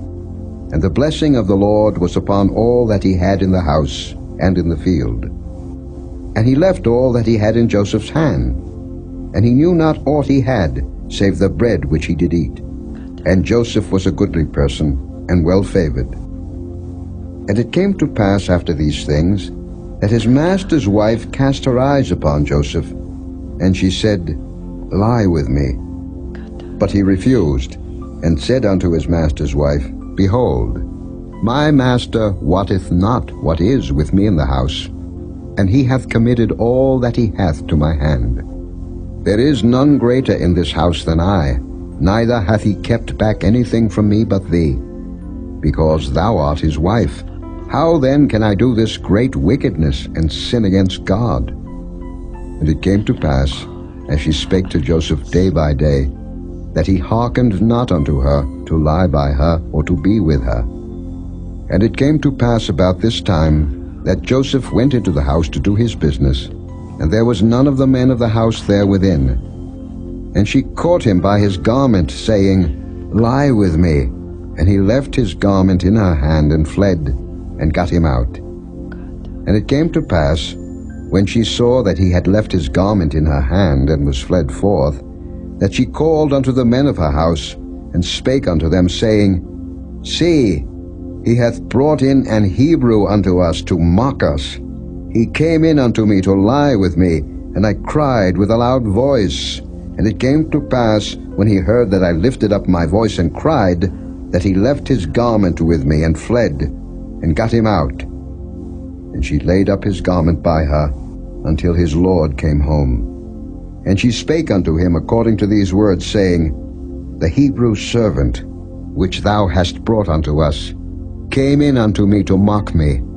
And it came to pass, as I lifted up my voice and cried, that he left his garment with me, and fled out. And it came to pass, when his master heard the words of his wife, which she spake unto him, saying, After this manner did thy servant to me, that his wrath was kindled. And Joseph's master took him, and put him into the prison, a place where the king's prisoners were bound, and he was there in the prison. But the Lord was with Joseph, and showed him mercy, and gave him favor in the sight of the keeper of the prison. And the keeper of the prison committed to Joseph's hand all the prisoners that were in the prison. And whatsoever they did there, he was the doer of it. The keeper of the prison looked not to anything that was under his hand, because the Lord was with him, and that which he did, the Lord made it to prosper. Chapter 40. And it came to pass after these things, that the butler of the king of Egypt and his baker had offended their lord, the king of Egypt. And Pharaoh was wroth against two of his officers, against the chief of the butlers, and against the chief of the bakers. And he put them in ward in the house of the captain of the guard, into the prison, the place where Joseph was bound. And the captain of the guard charged Joseph with them, and he served them, and they continued a season in ward. And they dreamed a dream, both of them, each man his dream in one night, each man according to the interpretation of his dream, the butler and the baker of the king of Egypt, which were bound in the prison. And Joseph came in unto them in the morning, and looked upon them, and behold, they were sad. And he asked Pharaoh's officers that were with him in the ward of his lord's house, saying, Wherefore look ye so sadly today? And they said unto him, We have dreamed a dream, and there is no interpreter of it. And Joseph said unto them, Do not interpretations belong to God? Tell me them, I pray you.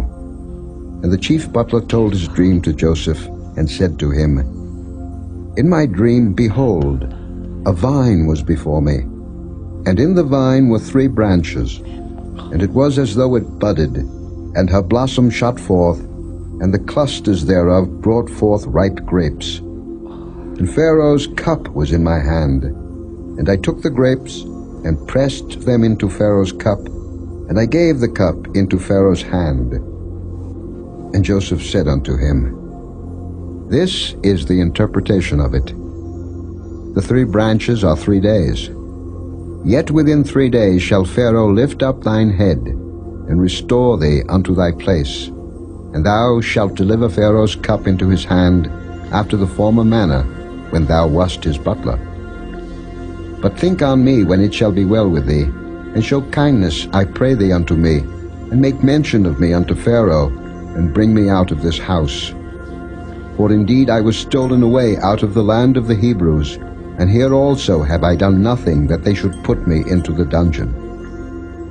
When the chief baker saw that the interpretation was good, he said unto Joseph, I also was in my dream, and behold, I had 3 white baskets on my head, and in the uppermost basket there was of all manner of baked meats for Pharaoh, and the birds did eat them out of the basket upon my head. And Joseph answered and said, This is the interpretation thereof. The 3 baskets are 3 days. Yet within 3 days shall Pharaoh lift up thy head from off thee, and shall hang thee on a tree, and the birds shall eat thy flesh from off thee. And it came to pass the 3rd day, which was Pharaoh's birthday, that he made a feast unto all his servants, and he lifted up the head of the chief butler and of the chief baker among his servants. And he restored the chief butler unto his butlership again, and he gave the cup into Pharaoh's hand. But he hanged the chief baker, as Joseph had interpreted to them. Yet did not the chief butler remember Joseph, but forgat him. Chapter 41. And it came to pass at the end of 2 full years, that Pharaoh dreamed, and behold, he stood by the river. And behold, there came up out of the river 7 well-favored kine, and fat-fleshed, and they fed in a meadow. And behold, 7 other kine came up after them out of the river, ill-favored and lean-fleshed, and stood by the other kine upon the brink of the river. And the ill-favored and lean-fleshed kine did eat up the 7 well-favored and fat kine. So Pharaoh awoke, and he slept and dreamed the 2nd time. And behold, 7 ears of corn came up upon one stalk, rank and good. And behold, 7 thin ears and blasted with the east wind sprung up after them. And the 7 thin ears devoured the 7 rank and full ears. And Pharaoh awoke, and behold, it was a dream. And it came to pass in the morning that his spirit was troubled, and he sent and called for all the magicians of Egypt, and all the wise men thereof. And Pharaoh told them his dream, but there was none that could interpret them unto Pharaoh. Then spake the chief butler unto Pharaoh, saying, I do remember my faults this day. Pharaoh was wroth with his servants, and put me in ward in the captain of the guard's house. both me and the chief baker. And we dreamed a dream in one night, I and he. We dreamed each man according to the interpretation of his dream. And there was there with us a young man, an Hebrew, servant to the captain of the guard. And we told him, and he interpreted to us our dreams. To each man according to his dream he did interpret. And it came to pass, as he interpreted to us, so it was. Me he restored unto mine office, and him he hanged. Then Pharaoh sent and called Joseph, and they brought him hastily out of the dungeon, and he shaved himself, and changed his raiment, and came in unto Pharaoh. And Pharaoh said unto Joseph, I have dreamed a dream, and there is none that can interpret it. And I have heard say of thee, that thou canst understand a dream to interpret it. And Joseph answered Pharaoh, saying, It is not in me. God shall give Pharaoh an answer of peace. And Pharaoh said unto Joseph, In my dream, behold, I stood upon the bank of the river, and behold, there came up out of the river 7 kine, fat-fleshed and well-favored, and they fed in a meadow. And behold, 7 other kine came up after them, poor and very ill-favored and lean-fleshed, such as I never saw in all the land of Egypt for badness. And the lean and the ill-favored kine did eat up the first 7 fat kine. And when they had eaten them up, it could not be known that they had eaten them, but they were still ill-favored, as at the beginning. So I awoke. And I saw in my dream, and behold, 7 ears came up in one stalk, full and good. And behold, 7 ears, withered, thin, and blasted with the east wind, sprung up after them. And the thin ears devoured the 7 good ears. And I told this unto the magicians, but there was none that could declare it to me. And Joseph said unto Pharaoh, The dream of Pharaoh is one. God hath showed Pharaoh what he is about to do. The 7 good kine are 7 years, and the 7 good ears are 7 years. The dream is one. And the 7 thin and ill-favored kine that came up after them are 7 years, and the 7 empty ears blasted with the east wind shall be 7 years of famine. This is the thing which I have spoken unto Pharaoh. What God is about to do, he showeth unto Pharaoh. Behold, there come 7 years of great plenty throughout all the land of Egypt. And there shall arise after them 7 years of famine, and all the plenty shall be forgotten in the land of Egypt, and the famine shall consume the land. And the plenty shall not be known in the land by reason of that famine following, for it shall be very grievous. And for that the dream was doubled unto Pharaoh twice. It is because the thing is established by God, and God will shortly bring it to pass. Now therefore let Pharaoh look out a man discreet and wise, and set him over the land of Egypt. Let Pharaoh do this, and let him appoint officers over the land, and take up the 5th part of the land of Egypt in the 7 plenteous years. And let them gather all the food of those good years that come, and lay up corn under the hand of Pharaoh, and let them keep food in the cities. And that food shall be for store to the land against the 7 years of famine, which shall be in the land of Egypt, that the land perish not through the famine. And the thing was good in the eyes of Pharaoh, and in the eyes of all his servants. And Pharaoh said unto his servants, Can we find such a one as this is, a man in whom the Spirit of God is? And Pharaoh said unto Joseph, Forasmuch as God hath showed thee all this, there is none so discreet and wise as thou art. Thou shalt be over my house, and according unto thy word shall all my people be ruled. Only in the throne will I be greater than thou. And Pharaoh said unto Joseph, See, I have set thee over all the land of Egypt. And Pharaoh took off his ring from his hand, and put it upon Joseph's hand, and arrayed him in vestures of fine linen, and put a gold chain about his neck. And he made him to ride in the 2nd chariot which he had. And they cried before him, Bow the knee. And he made him ruler over all the land of Egypt. And Pharaoh said unto Joseph, I am Pharaoh, and without thee shall no man lift up his hand or foot in all the land of Egypt. And Pharaoh called Joseph's name Zaphnath-Paaneah, and he gave him to wife Asenath, the daughter of Potipherah, priest of On. And Joseph went out over all the land of Egypt. And Joseph was 30 years old when he stood before Pharaoh king of Egypt. And Joseph went out from the presence of Pharaoh, and went throughout all the land of Egypt. And in the 7 plenteous years the earth brought forth by handfuls. And he gathered up all the food of the 7 years which were in the land of Egypt, and laid up the food in the cities. The food of the field, which was round about every city, laid he up in the same. And Joseph gathered corn as the sand of the sea, very much, until he left numbering, for it was without number. And unto Joseph were born 2 sons before the years of famine came, which Asenath the daughter of Potipherah priest of On bare unto him. And Joseph called the name of the firstborn Manasseh, for God, said he, hath made me forget all my toil, and all my father's house. And the name of the second called he Ephraim, for God hath caused me to be fruitful in the land of my affliction. And the 7 years of plenteousness that was in the land of Egypt were ended, and the 7 years of dearth began to come, according as Joseph had said. And the dearth was in all lands, but in all the land of Egypt there was bread. And when all the land of Egypt was famished, the people cried to Pharaoh for bread. And Pharaoh said unto all the Egyptians, Go unto Joseph, what he saith to you do.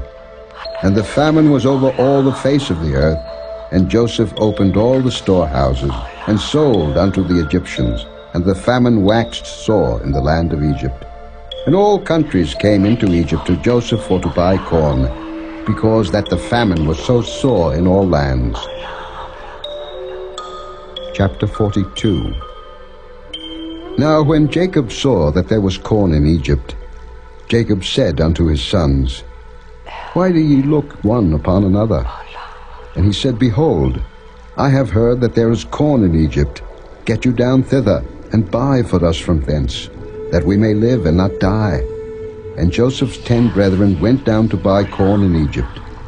But Benjamin, Joseph's brother, Jacob sent not with his brethren, for he said, Lest peradventure mischief befall him. And the sons of Israel came to buy corn among those that came, for the famine was in the land of Canaan. And Joseph was the governor over the land, and he it was that sold to all the people of the land.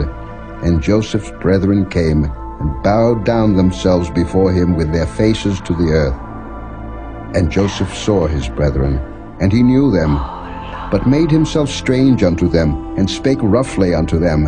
And he said unto them, Whence come ye? And they said, From the land of Canaan to buy food. And Joseph knew his brethren, but they knew not him. And Joseph remembered the dreams which he dreamed of them, and said unto them, Ye are spies, to see the nakedness of the land ye are come. And they said unto him, Nay, my lord, but to buy food are thy servants come. We are all one man's sons. We are true men. Thy servants are no spies. And he said unto them, Nay, but to see the nakedness of the land ye are come. And they said, Thy servants are 12 brethren, the sons of one man in the land of Canaan. And behold, the youngest is this day with our father, and one is not. And Joseph said unto them, That is it that I spake unto you, saying, Ye are spies. Hereby ye shall be proved. By the life of Pharaoh ye shall not go forth hence, except your youngest brother come hither. Send one of you, and let him fetch your brother, and ye shall be kept in prison, that your words may be proved, whether there be any truth in you, or else by the life of Pharaoh surely ye are spies. And he put them all together into ward 3 days. And Joseph said unto them the 3rd day, This do and live, for I fear God. If ye be true men, let one of your brethren be bound in the house of your prison. Go ye, carry corn for the famine of your houses, but bring your youngest brother unto me. So shall your words be verified, and ye shall not die. And they did so. And they said one to another, We are verily guilty concerning our brother, in that we saw the anguish of his soul when he besought us, and we would not hear. Therefore is this distress come upon us. And Reuben answered them, saying, Spake I not unto you, saying, Do not sin against the child? And ye would not hear. Therefore, behold, also his blood is required. And they knew not that Joseph understood them, for he spake unto them by an interpreter. And he turned himself about from them and wept, and returned to them again, and communed with them, and took from them Simeon, and bound him before their eyes. Then Joseph commanded to fill their sacks with corn, and to restore every man's money into his sack, and to give them provision for the way. And thus did he unto them. And they laded their asses with the corn, and departed thence. And as one of them opened his sack to give his ass provender in the inn, he espied his money, for behold, it was in his sack's mouth. And he said unto his brethren, My money is restored, and lo, it is even in my sack. And their heart failed them, and they were afraid, saying one to another, What is this that God hath done unto us? And they came unto Jacob their father unto the land of Canaan, and told him all that befell unto them, saying, The man, who is the Lord of the land, spake roughly to us, and took us for spies of the country. And we said unto him, We are true men, we are no spies. We be 12 brethren, sons of our father. One is not, and the youngest is this day with our father in the land of Canaan. And the man, the Lord of the country, said unto us, Hereby shall I know that ye are true men. Leave one of your brethren here with me, and take food for the famine of your households, and be gone. And bring your youngest brother unto me, then shall I know that ye are no spies, but that ye are true men. So will I deliver you your brother, and ye shall traffic in the land. And it came to pass, as they emptied their sacks, that, behold, every man's bundle of money was in his sack. And when both they and their father saw the bundles of money, they were afraid. And Jacob their father said unto them, Me have ye bereaved of my children. Joseph is not, and Simeon is not, and ye will take Benjamin away. All these things are against me. And Reuben spake unto his father, saying, Slay my 2 sons, if I bring him not to thee. Deliver him into my hand, and I will bring him to thee again. And he said, My son shall not go down with you, for his brother is dead, and he is left alone. If mischief befall him by the way in the which ye go, then shall ye bring down my gray hairs with sorrow to the grave. Chapter 43. And the famine was sore in the land. And it came to pass, when they had eaten up the corn which they had brought out of Egypt, their father said unto them, Go again, buy us a little food.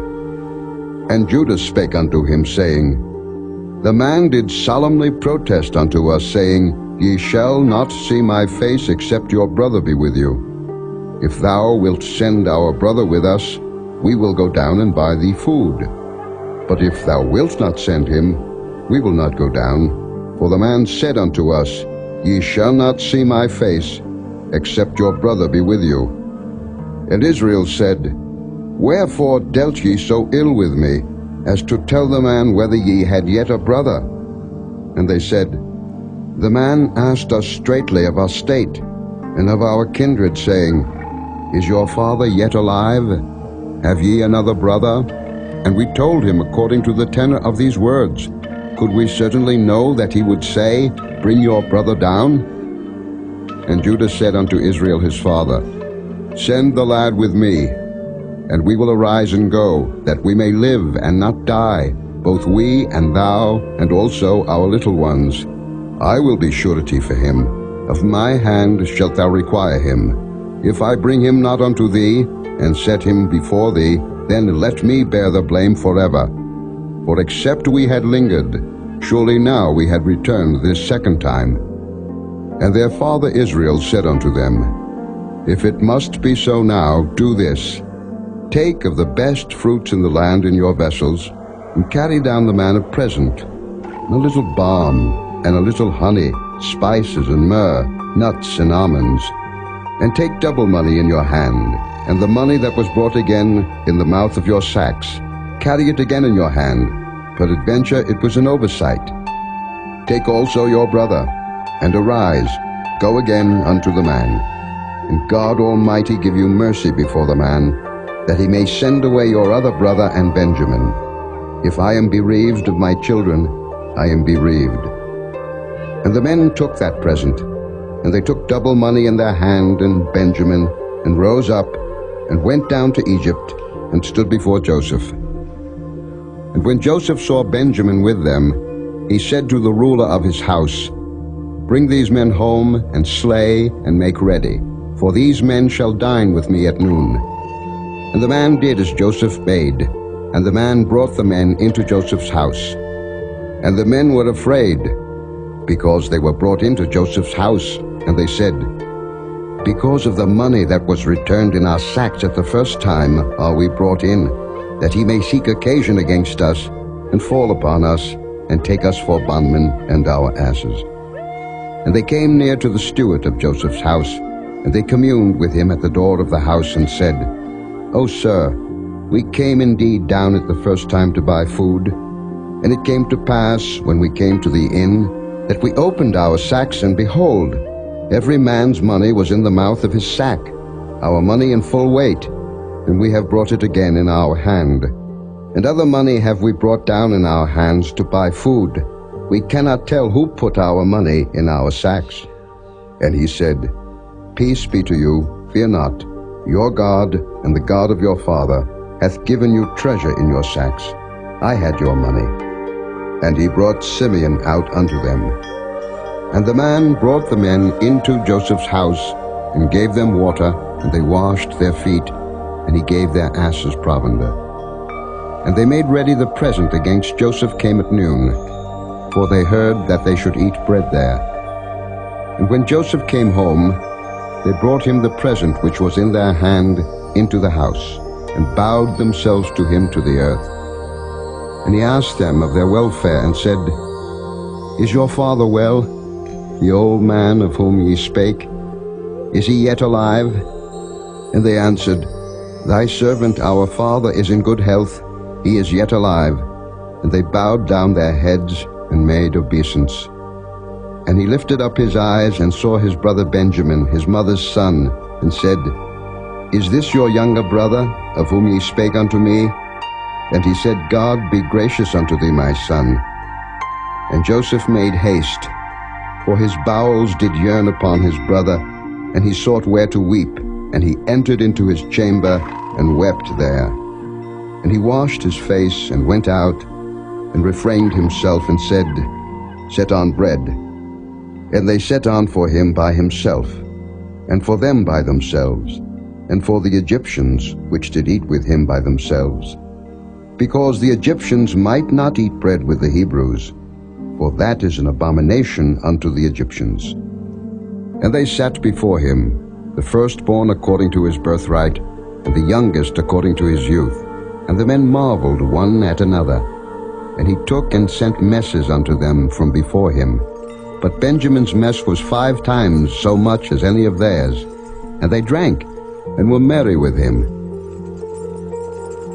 Chapter 44. And he commanded the steward of his house, saying, Fill the men's sacks with food, as much as they can carry, and put every man's money in his sack's mouth. And put my cup, the silver cup, in the sack's mouth of the youngest, and his corn money. And he did according to the word that Joseph had spoken. As soon as the morning was light, the men were sent away, they and their asses. And when they were gone out of the city, and not yet far off, Joseph said unto his steward, Up, follow after the men, and when thou dost overtake them, say unto them, Wherefore have ye rewarded evil for good? Is not this it in which my Lord drinketh? And whereby indeed he divineth? Ye have done evil in so doing. And he overtook them, and he spake unto them these same words, And they said unto him, Wherefore saith my Lord these words? God forbid that thy servants should do according to this thing. Behold, the money which we found in our sacks' mouths we brought again unto thee out of the land of Canaan. How then should we steal out of thy Lord's house silver or gold? With whomsoever of thy servants it be found, both let him die, and we also will be my Lord's bondmen. And he said, Now also let it be according unto your words. He with whom it is found shall be my servant, and ye shall be blameless. Then they speedily took down every man his sack to the ground, and opened every man his sack. And he searched, and began at the eldest, and left at the youngest, and the cup was found in Benjamin's sack. Then they rent their clothes, and laded every man his ass, and returned to the city. And Judah and his brethren came to Joseph's house, for he was yet there, and they fell before him on the ground. And Joseph said unto them, What deed is this that ye have done? Wot ye not that such a man as I can certainly divine? And Judah said, What shall we say unto my Lord? What shall we speak? Or how shall we clear ourselves? God hath found out the iniquity of thy servants. Behold, we are my Lord's servants, both we and he also with whom the cup is found. And he said, God forbid that I should do so, but the man in whose hand the cup is found, he shall be my servant. And as for you, get you up in peace unto your father. Then Judah came near unto him and said, O my Lord, let thy servant, I pray thee, speak a word in my Lord's ears. And let not thine anger burn against thy servant, for thou art even as Pharaoh. My Lord asked his servants, saying, Have ye a father or a brother? And we said unto my Lord, We have a father, an old man, and a child of his old age, a little one, and his brother is dead, and he alone is left of his mother, and his father loveth him. And thou saidst unto thy servants, Bring him down unto me, that I may set mine eyes upon him. And we said unto my Lord, The lad cannot leave his father, for if he should leave his father would die. And thou saidst unto thy servants, Except your youngest brother come down with you, ye shall see my face no more. And it came to pass, when we came up unto thy servant my father, we told him the words of my Lord. And our father said, Go again, and buy us a little food. And we said, We cannot go down. If our youngest brother be with us, then will we go down. For we may not see the man's face, except our youngest brother be with us. And thy servant my father said unto us, Ye know that my wife bare me 2 sons. And the one went out from me, and I said, Surely he is torn in pieces, and I saw him not since. And if ye take this also from me, and mischief befall him, ye shall bring down my gray hairs with sorrow to the grave. Now therefore, when I come to thy servant my father, and the lad be not with us, seeing that his life is bound up in the lad's life, it shall come to pass, when he seeth that the lad is not with us, that he will die, and thy servant shall bring down the gray hairs of thy servant our father with sorrow to the grave. For thy servant became surety for the lad unto my father, saying, If I bring him not unto thee, then I shall bear the blame to my father forever. Now therefore, I pray thee, let thy servant abide instead of the lad a bondman to my Lord, and let the lad go up with his brethren. For how shall I go up to my father, and the lad be not with me, lest peradventure I see the evil that shall come on my father? Chapter 45. Then Joseph could not refrain himself before all them that stood by him, and he cried, Cause every man to go out from me. And there stood no man with him, while Joseph made himself known unto his brethren. And he wept aloud, and the Egyptians in the house of Pharaoh heard.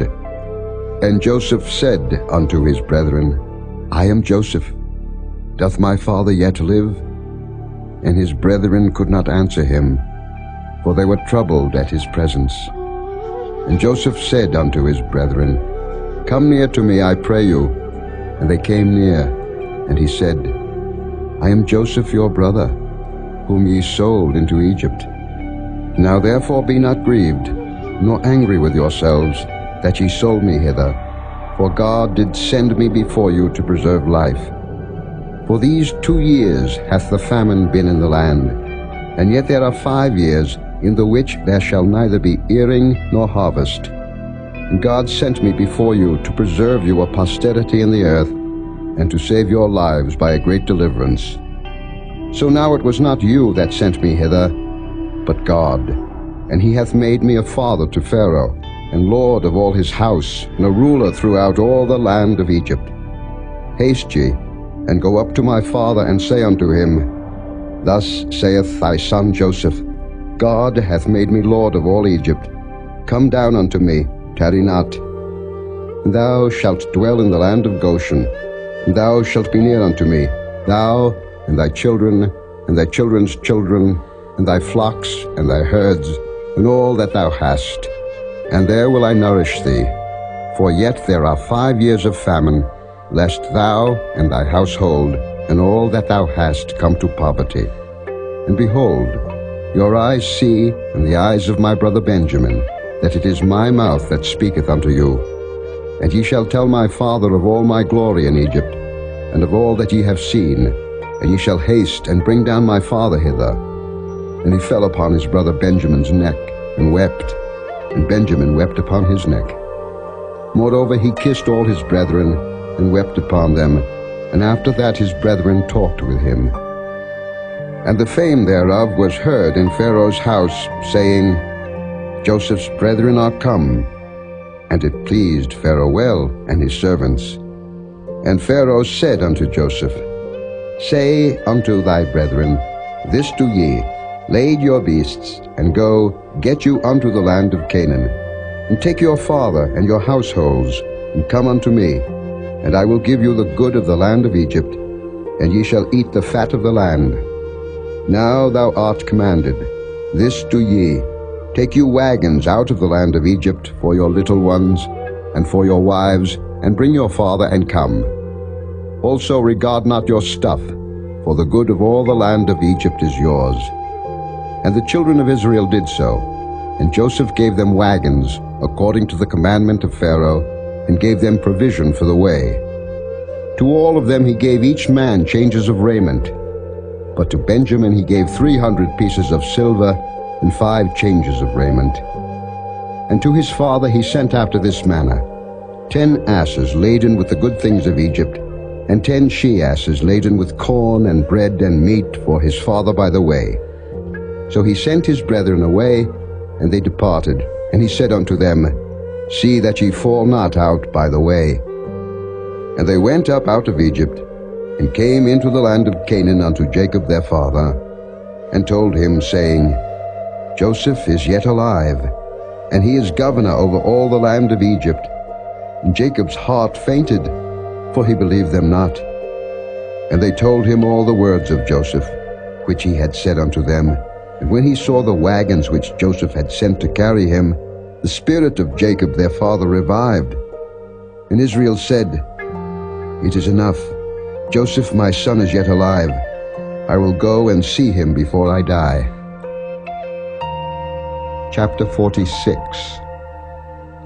And Israel took his journey with all that he had, and came to Beersheba, and offered sacrifices unto the God of his father Isaac.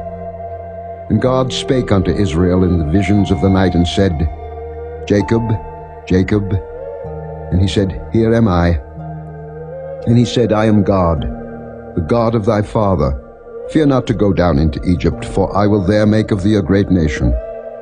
I will go down with thee into Egypt, and I will also surely bring thee up again, and Joseph shall put his hand upon thine eyes.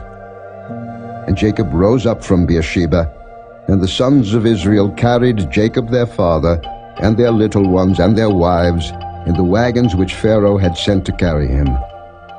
And they took their cattle and their goods, which they had gotten in the land of Canaan, and came into Egypt, Jacob and all his seed with him. his sons, and his sons' sons with him, his daughters, and his sons' daughters, and all his seed brought he with him into Egypt. And these are the names of the children of Israel, which came into Egypt, Jacob and his sons, Reuben, Jacob's firstborn, and the sons of Reuben, Hanok, and Phalu, and Hezron, and Carmi, and the sons of Simeon, Jemuel, and Jamin, and Ohad, and Jachin, and Zohar, and Shael, the son of a Canaanitish woman. And the sons of Levi, Gershon, Kohath, and Merari. And the sons of Judah, and Onan, and Shelah, and Pharez, and Zara. But and Onan died in the land of Canaan. And the sons of Pharez were Hezron and Hamul. And the sons of Issachar, Tola, and Phuvah, and Job, and Shimron. And the sons of Zebulun, Sered, and Elon, and Jalil. These be the sons of Leah, which he bare unto Jacob in Padan Aram, with his daughter Dinah. All the souls of his sons and his daughters were 33. And the sons of Gad, Ziphion, and Haggai, Shunai, and Esben, Eri, and Arodi, and Areli. And the sons of Asher, Jimnah, and Ishua, and Isui, and Beriah, and Sirah their sister. And the sons of Beriah, Heber, and Malchiel. These are the sons of Zilpah, whom Laban gave to Leah his daughter, and these she bare unto Jacob, even 16 souls. The sons of Rachel Jacob's wife, Joseph and Benjamin. And unto Joseph in the land of Egypt were born Manasseh and Ephraim, which Asenath the daughter of Potipherah priest of On bare unto him. And the sons of Benjamin were Bela, and Beka, and Ashbel, Gera, and Naaman, Ehi, and Rosh, Muppim, and Huppim, and Ard. These are the sons of Rachel, which were born to Jacob. All the souls were 14. And the sons of Dan, Hushim. And the sons of Naphtali, Jaziel, and Guni, and Jezer, and Shillem. These are the sons of Bilhah, which Laban gave unto Rachel his daughter, and she bare these unto Jacob. All the souls were 7. All the souls that came with Jacob into Egypt, which came out of his loins, besides Jacob's sons' wives, all the souls were 66. And the sons of Joseph, which were born him in Egypt, were 2 souls. All the souls of the house of Jacob, which came into Egypt, were 70. And he sent Judah before him unto Joseph, to direct his face unto Goshen, and they came into the land of Goshen. And Joseph made ready his chariot, and went up to meet Israel his father to Goshen, and presented himself unto him. And he fell on his neck, and wept on his neck a good while. And Israel said unto Joseph, Now let me die, since I have seen thy face, because thou art yet alive. And Joseph said unto his brethren, and unto his father's house, I will go up and show Pharaoh, and say unto him, My brethren and my father's house, which were in the land of Canaan, are come unto me. And the men are shepherds, for their trade hath been to feed cattle, and they have brought their flocks and their herds, and all that they have. And it shall come to pass, when Pharaoh shall call you, and shall say, What is your occupation? That ye shall say, Thy servant's trade hath been about cattle from our youth even until now, both we and also our fathers, that ye may dwell in the land of Goshen. For every shepherd is an abomination unto the Egyptians. Chapter 47. Then Joseph came and told Pharaoh and said, My father and my brethren, and their flocks, and their herds, and all that they have, are come out of the land of Canaan, and behold, they are in the land of Goshen. And he took some of his brethren, even 5 men, and presented them unto Pharaoh. And Pharaoh said unto his brethren, What is your occupation? And they said unto Pharaoh, Thy servants are shepherds, both we and also our fathers. They said moreover unto Pharaoh, For to sojourn in the land are we come, for thy servants have no pasture for their flocks. For the famine is sore in the land of Canaan. Now therefore we pray thee, let thy servants dwell in the land of Goshen. And Pharaoh spake unto Joseph, saying, Thy father and thy brethren are come unto thee. The land of Egypt is before thee. In the best of the land make thy father and brethren to dwell. In the land of Goshen let them dwell. And if thou knowest any men of activity among them, then make them rulers over my cattle. And Joseph brought in Jacob his father, and set him before Pharaoh. And Jacob blessed Pharaoh. And Pharaoh said unto Jacob, How old art thou? And Jacob said unto Pharaoh, The days of the years of my pilgrimage are 130 years. Few and evil have the days of the years of my life been, and have not attained unto the days of the years of the life of my fathers in the days of their pilgrimage. And Jacob blessed Pharaoh, and went out from before Pharaoh. And Joseph placed his father and his brethren, and gave them a possession in the land of Egypt, in the best of the land, in the land of Ramesses, as Pharaoh had commanded. And Joseph nourished his father and his brethren, and all his father's household with bread, according to their families. And there was no bread in all the land, for the famine was very sore, so that the land of Egypt and all the land of Canaan fainted by reason of the famine.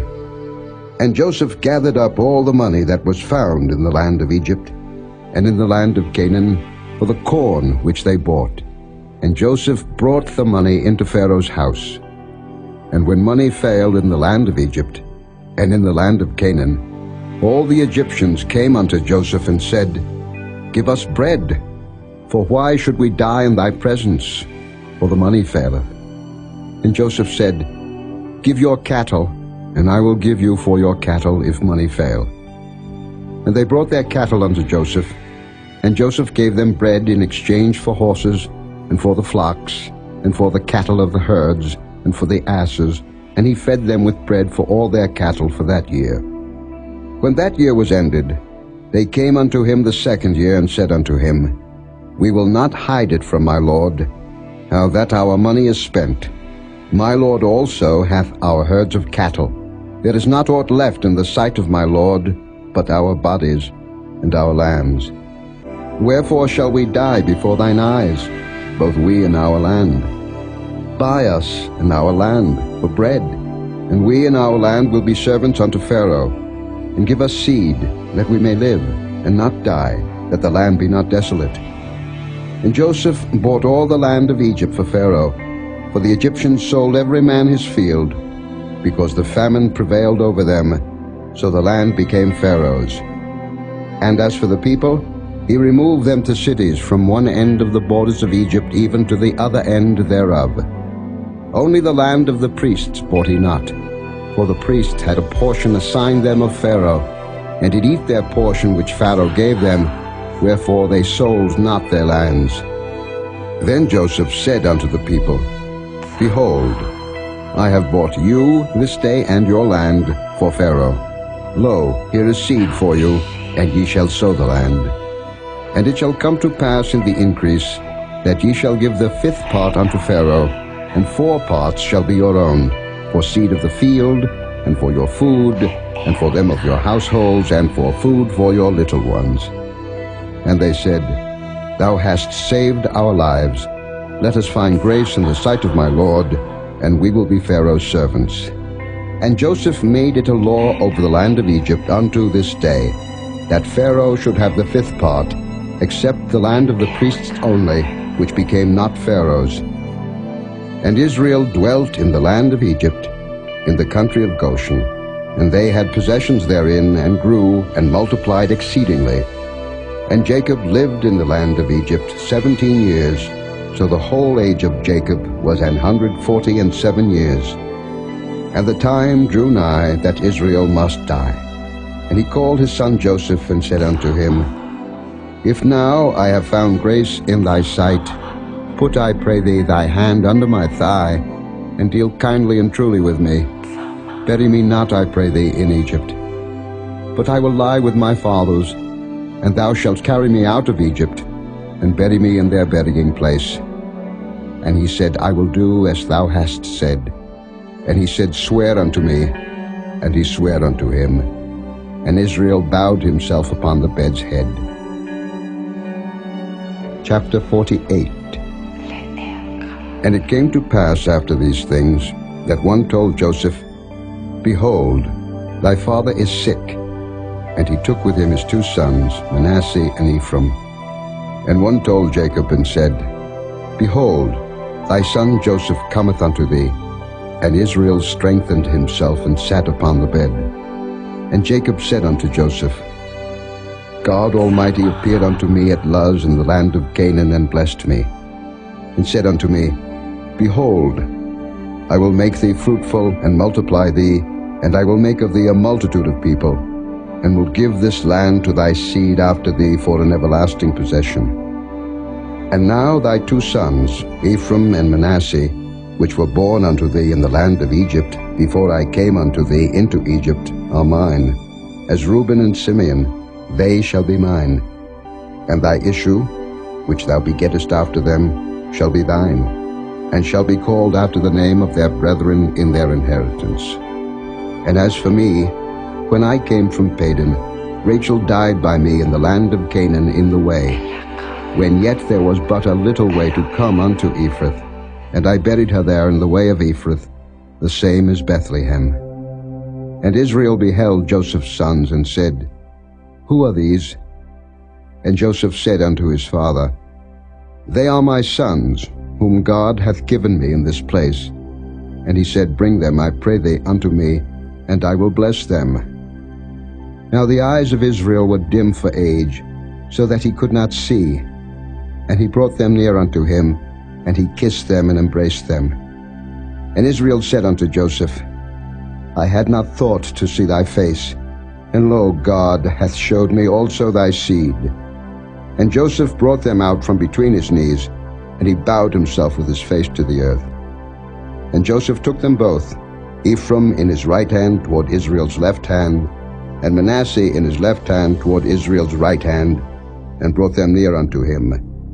And Israel stretched out his right hand, and laid it upon Ephraim's head, who was the younger, and his left hand upon Manasseh's head, guiding his hands wittingly, for Manasseh was the firstborn. And he blessed Joseph, and said, God, before whom my fathers Abraham and Isaac did walk, the God which fed me all my life long unto this day, the angel which redeemed me from all evil, bless the lads, and let my name be named on them, and the name of my fathers Abraham and Isaac, and let them grow into a multitude in the midst of the earth. And when Joseph saw that his father laid his right hand upon the head of Ephraim, it displeased him, and he held up his father's hand to remove it from Ephraim's head unto Manasseh's head. And Joseph said unto his father, Not so, my father, for this is the firstborn. Put thy right hand upon his head. And his father refused, and said, I know it, my son, I know it. He also shall become a people, and he also shall be great. But truly his younger brother shall be greater than he, and his seed shall become a multitude of nations. And he blessed them that day, saying, In thee shall Israel bless, saying, God make thee as Ephraim and as Manasseh. And he set Ephraim before Manasseh. And Israel said unto Joseph, Behold, I die, but God shall be with you, and bring you again unto the land of your fathers. Moreover, I have given to thee one portion above thy brethren, which I took out of the hand of the Amorite with my sword and with my bow. Chapter 49. And Jacob called unto his sons, and said, Gather yourselves together, that I may tell you that which shall befall you in the last days. Gather yourselves together, and hear, ye sons of Jacob, and hearken unto Israel your father. Reuben, thou art my firstborn, my might, and the beginning of my strength, the excellency of dignity, and the excellency of power. Unstable as water, thou shalt not excel. because thou wentest up to thy father's bed, then defiledst thou it. He went up to my couch. Simeon and Levi are brethren. Instruments of cruelty are in their habitations. O my soul, come not thou into their secret. Unto their assembly, mine honor, be not thou united. For in their anger they slew a man, and in their self-will they digged down a wall. Cursed be their anger, for it was fierce, and their wrath, for it was cruel. I will divide them in Jacob, and scatter them in Israel. Judah, thou art he whom thy brethren shall praise. Thy hand shall be in the neck of thine enemies. Thy father's children shall bow down before thee. Judah is a lion's whelp. From the prey, my son, thou art gone up. He stooped down, he couched as a lion, and as an old lion. Who shall rouse him up? The scepter shall not depart from Judah, nor a lawgiver from between his feet, until Shiloh come, and unto him shall the gathering of the people be. Binding his foal unto the vine, and his ass's colt unto the choice vine, he washed his garments in wine, and his clothes in the blood of grapes. His eyes shall be red with wine, and his teeth white with milk. Zebulun shall dwell at the haven of the sea, and he shall be for an haven of ships, and his border shall be unto Zidon. Issachar is a strong ass, couching down between two burdens. And he saw that rest was good, and the land that it was pleasant, and bowed his shoulder to bear, and became a servant unto tribute. Dan shall judge his people, as one of the tribes of Israel. Dan shall be a serpent by the way, an adder in the path, that biteth the horse heels, so that his rider shall fall backward. I have waited for thy salvation, O Lord. Gad, a troop shall overcome him, but he shall overcome at the last. Out of Asher his bread shall be fat, and he shall yield royal dainties. Naphtali is a hind let loose, he giveth goodly words. Joseph is a fruitful bough, even a fruitful bough by a well, whose branches run over the wall. The archers have sorely grieved him, and shot at him, and hated him. But his bow abode in strength, and the arms of his hands were made strong by the hands of the mighty God of Jacob. From thence is the shepherd, the stone of Israel. Even by the God of thy father, who shall help thee, and by the Almighty, who shall bless thee with blessings of heaven above, blessings of the deep that lieth under, blessings of the breasts and of the womb. The blessings of thy father have prevailed above the blessings of my progenitors unto the utmost bound of the everlasting hills.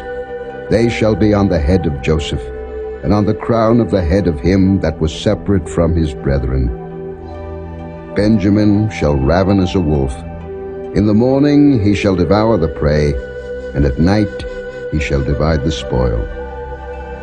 All these are the 12 tribes of Israel. And this is it that their father spake unto them, and blessed them. Every one according to his blessing he blessed them. And he charged them, and said unto them, I am to be gathered unto my people. Bury me with my fathers in the cave that is in the field of Ephron the Hittite, in the cave that is in the field of Machpelah, which is before Mamre, in the land of Canaan, which Abraham bought with the field of Ephron the Hittite for the possession of a burying place. There they buried Abraham and Sarah his wife. There they buried Isaac and Rebekah his wife. And there I buried Leah.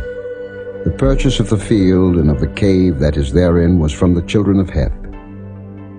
And when Jacob had made an end of commanding his sons, he gathered up his feet into the bed, and yielded up the ghost, and was gathered unto his people. Chapter 50. And Joseph fell upon his father's face, and wept upon him, and kissed him. And Joseph commanded his servants the physicians to embalm his father, and the physicians embalmed Israel. And 40 days were fulfilled for him, for so are fulfilled the days of those which are embalmed. And the Egyptians mourned for him 70 days. And when the days of his mourning were past, Joseph spake unto the house of Pharaoh, saying, If now I have found grace in your eyes, speak, I pray you, in the ears of Pharaoh, saying, My father made me swear, saying, Lo, I die. In my grave which I have digged for me in the land of Canaan, there shalt thou bury me. Now therefore let me go up, I pray thee, and bury my father, and I will come again. And Pharaoh said, Go up and bury thy father, according as he made thee swear. And Joseph went up to bury his father, and with him went up all the servants of Pharaoh, the elders of his house, and all the elders of the land of Egypt. And all the house of Joseph, and his brethren, and his father's house, only their little ones and their flocks and their herds they left in the land of Goshen. And there went up with him both chariots and horsemen, and it was a very great company. And they came to the threshing floor of Atad, which is beyond Jordan, and there they mourned with a great and very sore lamentation. And he made a mourning for his father 7 days. And when the inhabitants of the land of the Canaanites saw the mourning in the floor of Atad, they said, This is a grievous mourning to the Egyptians. Wherefore the name of it was called Abel Mizraim, which is beyond Jordan. And his sons did unto him according as he commanded them. For his sons carried him into the land of Canaan, and buried him in the cave of the field of Machpelah, which Abraham bought with the field for a possession of a burying place of Ephron the Hittite, before Mamre. And Joseph returned into Egypt, he and his brethren, and all that went up with him to bury his father, after he had buried his father. And when Joseph's brethren saw that their father was dead, they said, Joseph will peradventure hate us, and will certainly requite us all the evil which we did unto him. And they sent a messenger unto Joseph, saying, Thy father did command before he died, saying, So shall ye say unto Joseph, Forgive, I pray thee now, the trespass of thy brethren and their sin, for they did unto thee evil. And now we pray thee, forgive the trespass of the servants of the God of thy father. And Joseph wept when they spake unto him. And his brethren also went and fell down before his face, and they said, Behold, we be thy servants. And Joseph said unto them, Fear not, for am I in the place of God? But as for you, ye thought evil against me, but God meant it unto good, to bring to pass, as it is this day, to save much people alive. Now therefore fear ye not, I will nourish you and your little ones. And he comforted them, and spake kindly unto them. And Joseph dwelt in Egypt, he and his father's house, and Joseph lived 110 years. And Joseph saw Ephraim's children of the 3rd generation. The children also of Machir the son of Manasseh were brought up upon Joseph's knees. And Joseph said unto his brethren, I die, and God will surely visit you, and bring you out of this land unto the land which he sware to Abraham, to Isaac, and to Jacob. And Joseph took an oath of the children of Israel, saying, God will surely visit you, and ye shall carry up my bones from hence. So Joseph died, being 110 years old, and they embalmed him, and he was put in a coffin in Egypt.